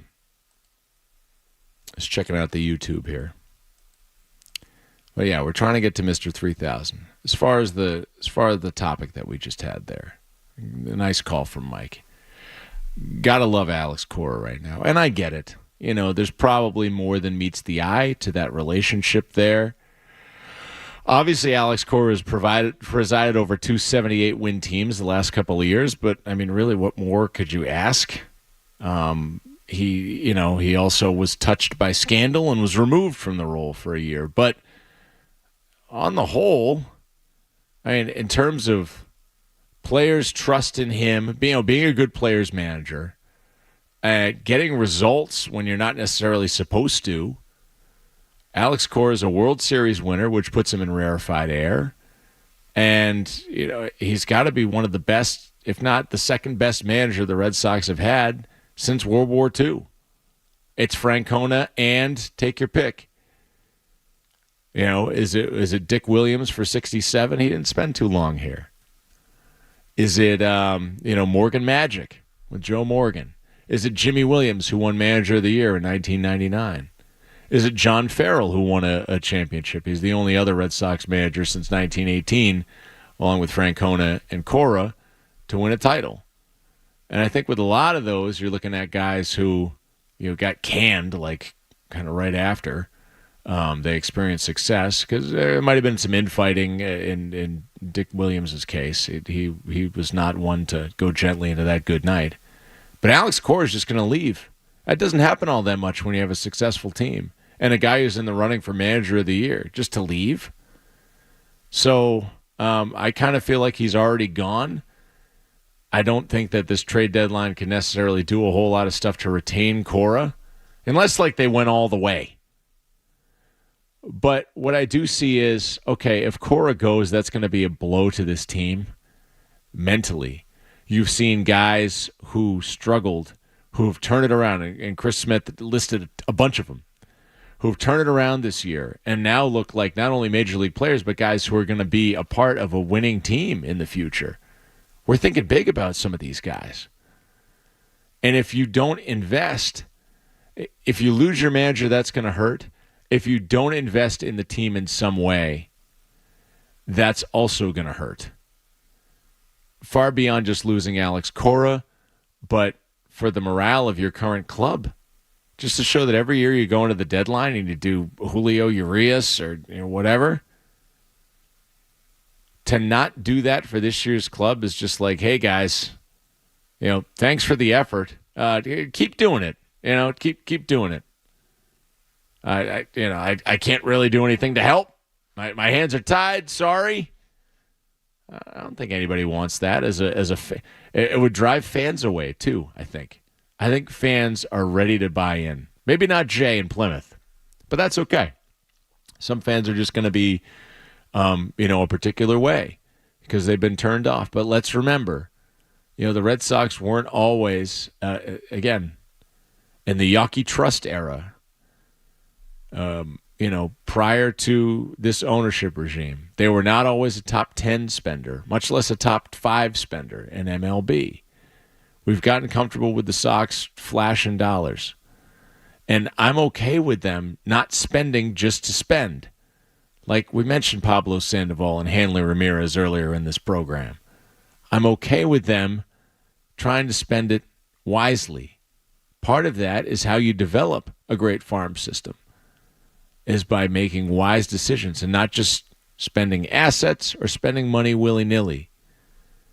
If you can make informed decisions that you believe in with conviction, you're not just doing it to placate. I think the fan base will recognize that, and the results will show out on the field, even beyond what this great start has been. 617-779-0985. Sean Sylver in for Joe Murray. Skaz hanging out. We got till 11 o'clock to get to Mr. 3000. If not, what am I going to do? I threatened to barricade myself in the studio earlier. An old school move if there ever was one. But of course, I also have, obligations later this evening. I have a celebratory birthday to attend. So we'll see. Will it become a reality? At the Silver Fox, Silver with a Y. 98.5 The Sports Hub. More Joe Murray coming up on the Sports Hub.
The Sports Up.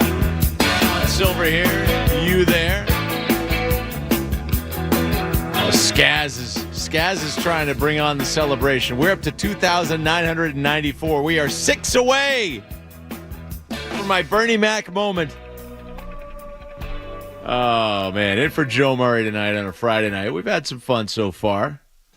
JP and NP asked me who were the 5 wrestlers the Macho Man doesn't want to face. I'm still thinking about it.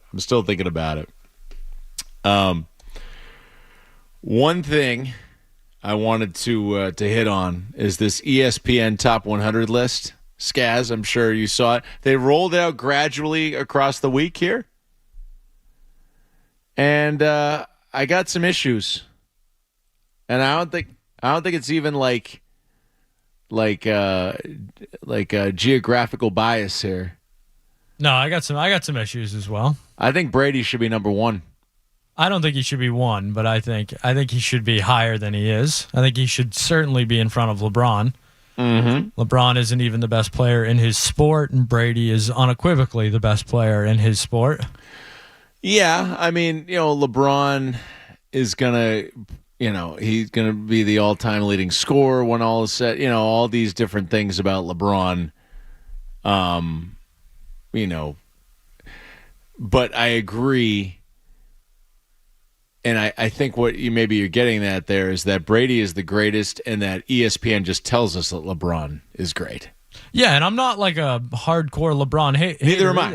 I respect LeBron. He's one of the best players of all time. You could make the case that he is the best player of all time, but I think he's too high on the list. Yeah, I mean, and Kareem won 6 titles and had the all-time scoring record at one point, and they had to change rules for Kareem. But he's never been said that he was the all-time greatest basketball players, at least not in the last 30 or 40 years. So, but Brady should be number 1. Tiger should also be higher. Okay, you disagree on Brady being number 1. Do you agree that Tiger should also be higher? Yes, I would agree with that. Tiger is 8. I think he should be 3. And I think that people are just holding the downfall against him. But think about what he means to the sport. Golf has not been as popular since Tiger's been down. He won 13 majors in 8 years before he physically fell apart, and also mentally probably you could argue as well. He was the world number 1 for 281 consecutive weeks. That's something. I mean, think about it. Tiger Woods, PGA Tour on PlayStation, everything. Tiger should be higher. Michael Phelps, I get it. It's tough to do Olympians. Because you only really see them for 1 year out of 4. But here's the thing about Michael Phelps. He's the most decorated gold medalist in a sport where it is the easiest to accumulate medals. Okay, so I would agree with the sentiment, but the guy in second place has 9.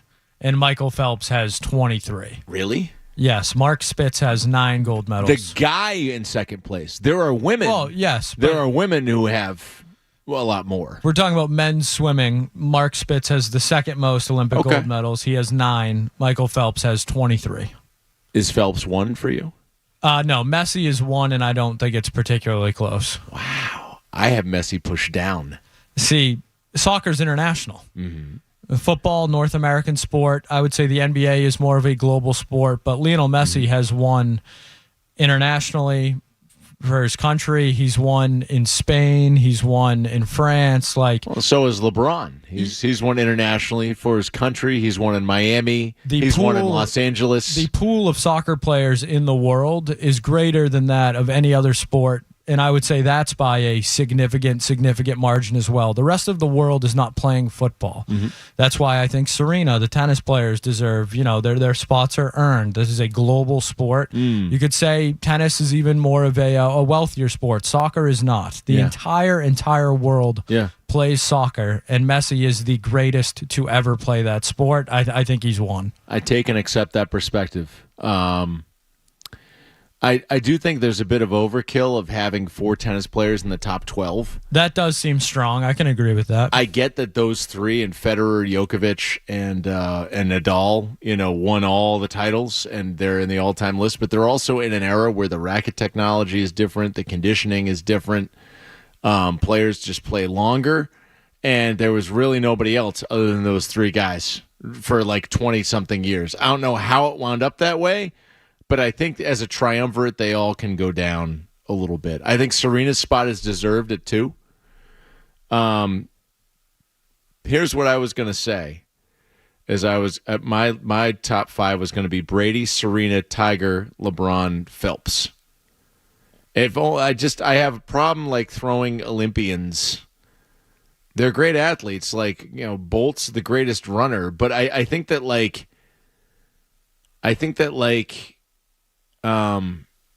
visibility has something to do with it. And even though these people shine on the world stage, again, you only hear from them for a few months out of every 4 years. But Messi is a bigger star than all the 5 you named. I've already accepted your Messi. I've already accepted that I'm just telling you what I had.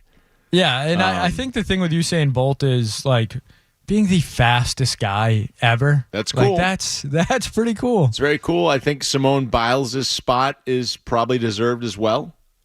And again, in terms of visibility, some of those gymnastics teams were very, very visible, and she obviously was out front. Even when she had to pull out of the Olympics, that was a huge story. Beyond the top 10 though, again, I was mentioning with baseball, how Pujols was the top-ranked baseball guy, and he was way down. I think Big Papi should be higher than 45, for God's sake. I also think Tim Duncan should be higher. He should be above Kobe, in my opinion. Yeah. I mean, Tim Duncan... They both won 5 titles. Yes, and Tim Duncan's first was in 99, if you want to hold that against him, but, I mean, he's Tim Duncan. I think Tim Duncan is...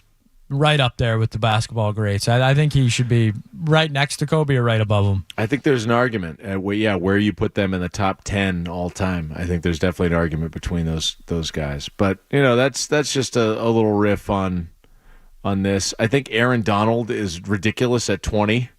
Oh, so you think that's too high? I think it's too high. I think Peyton Manning should be higher because again, I think visibility is part of this. I think just because you're the greatest defensive player of an era in football doesn't necessarily mean that you're one of the greatest athletes in the world. Because again, it's Aaron Donald. Just who cares? But he's the best defensive player of my lifetime. Okay, well, LT is the best defensive player of my lifetime. Where would Bill Belichick have him on the list? LT on the ESPN Sports Century is ranked 40th. So that's for the 20th century. Now, granted, we're talking about a whole century and not just 25 years. But I'd say that LT had a far more notable career than Aaron Donald did. I think he was a little more exciting off the field, I guess. I don't know if exciting's the right word. But he also revolutionized the game. I don't think Aaron Donald revolutionized the game. I just think he was the best. Yeah. LT, not great off the field, but yeah. No. Oh, yeah, and stuff is still coming to roost with him. He was just arrested, right, for violating something. But yeah. No, I mean, one thing I'm curious about is where is Caitlin Clark going to wind up in here in 25 years? I thought Giannis was too high too. I thought that was kind of weird. Big one that you know what? I would put Giannis ahead of highly overrated Dwayne Wade. Again, who cares? Who cares about Dwayne Wade? Yeah, Dwayne Wade is way too high on the Just list. rode LeBron's coattails. He was very good on himself, on his own, and won a title on his own. Like Kevin Durant should be higher than Dwayne Wade. I agree. I mean, why is Dwayne Wade higher than KG? Because, again, Dwayne Wade just found himself with the right friends. Plus, he's a dirty bastard for trying to break Rajon Rondo's arm. Don't get me started on Derek Jeter at 53 either. Way too high. Yeah, I mean, his 2000s weren't really anything to speak of. They'd kind of stopped winning by that point, and he wasn't the player that he was in the 90s. He was just kind of hanging around. Yeah, I don't know. Yeah, these things are here for a reason to get all bent out of shape about. But yeah, it's that time of year, Sean. Got to get the clicks. it's kind of cool. I mean, I remember that Sports Century thing back in like the turn of the century. And again, you were 6, 7 years old, Skaz. I won't hold that against you. It was cool as they were rolling out this list. I mean, again, it was the monoculture, right? So nobody was going to other websites or other streaming services or other TV channels even. We were all glued to ESPN. We were all kids, and we were all watching the athletes just rolling out one by one. Do you remember who was number one? You know what? I don't. Was it Ali? Jim Thorpe? No, probably not Jim Thorpe. Gretzky had to be up there, right? Gretzky must have been there. Got to look this up. The ESPN Sports Century. I'm going to guess it was Ali, but yeah, I forget. It's funny that I watched so much about that, but it's not like burned into my Jordan did win. That's ridiculous. Your top 5 is Jordan, Ruth, Ali, Jim Brown, Wayne Gretzky. It's a conspiracy. Michael Jordan. Teddy Williams coming in at 16. Yeah. Bill Russell at 18. Come on. He should be higher than that. Yeah, Wilt's ahead of him too. But Wilt had that track and field career. Like he was a collegiate like track and field star. Very interesting. Babe Zaharias clocking in at number 10. Is she the number 1 woman? Yeah. Huh. Speaking of which, I do want to touch on what has been a big week in women's sports. In soccer and in the WNBA.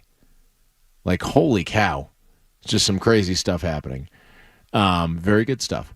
Coming up next, Sylver and Murray going till 11. Sports Hub headlines.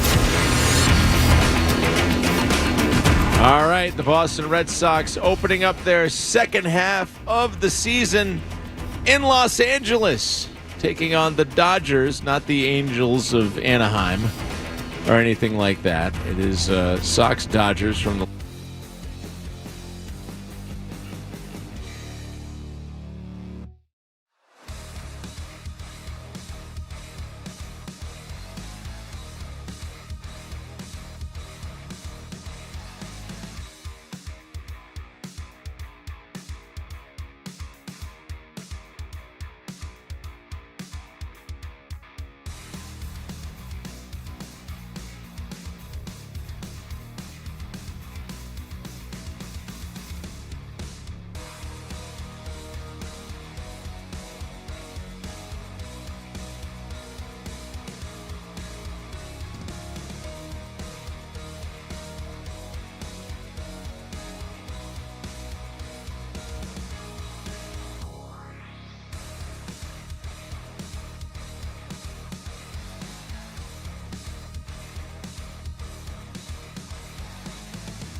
and love you. Call 1-800-QUIT-NOW. Quick, smelly. It's Joe Murray on the Really compared to some of my contemporaries and other people in sports media who just have a whole lot more meaningful stuff to say. We're not going to belittle it, Sean. You set a goal and you hit the goal. We're celebrating. Well, this goal, it's not all me. This goal is the people. And this is heartwarming, frankly, because I am feeling the love.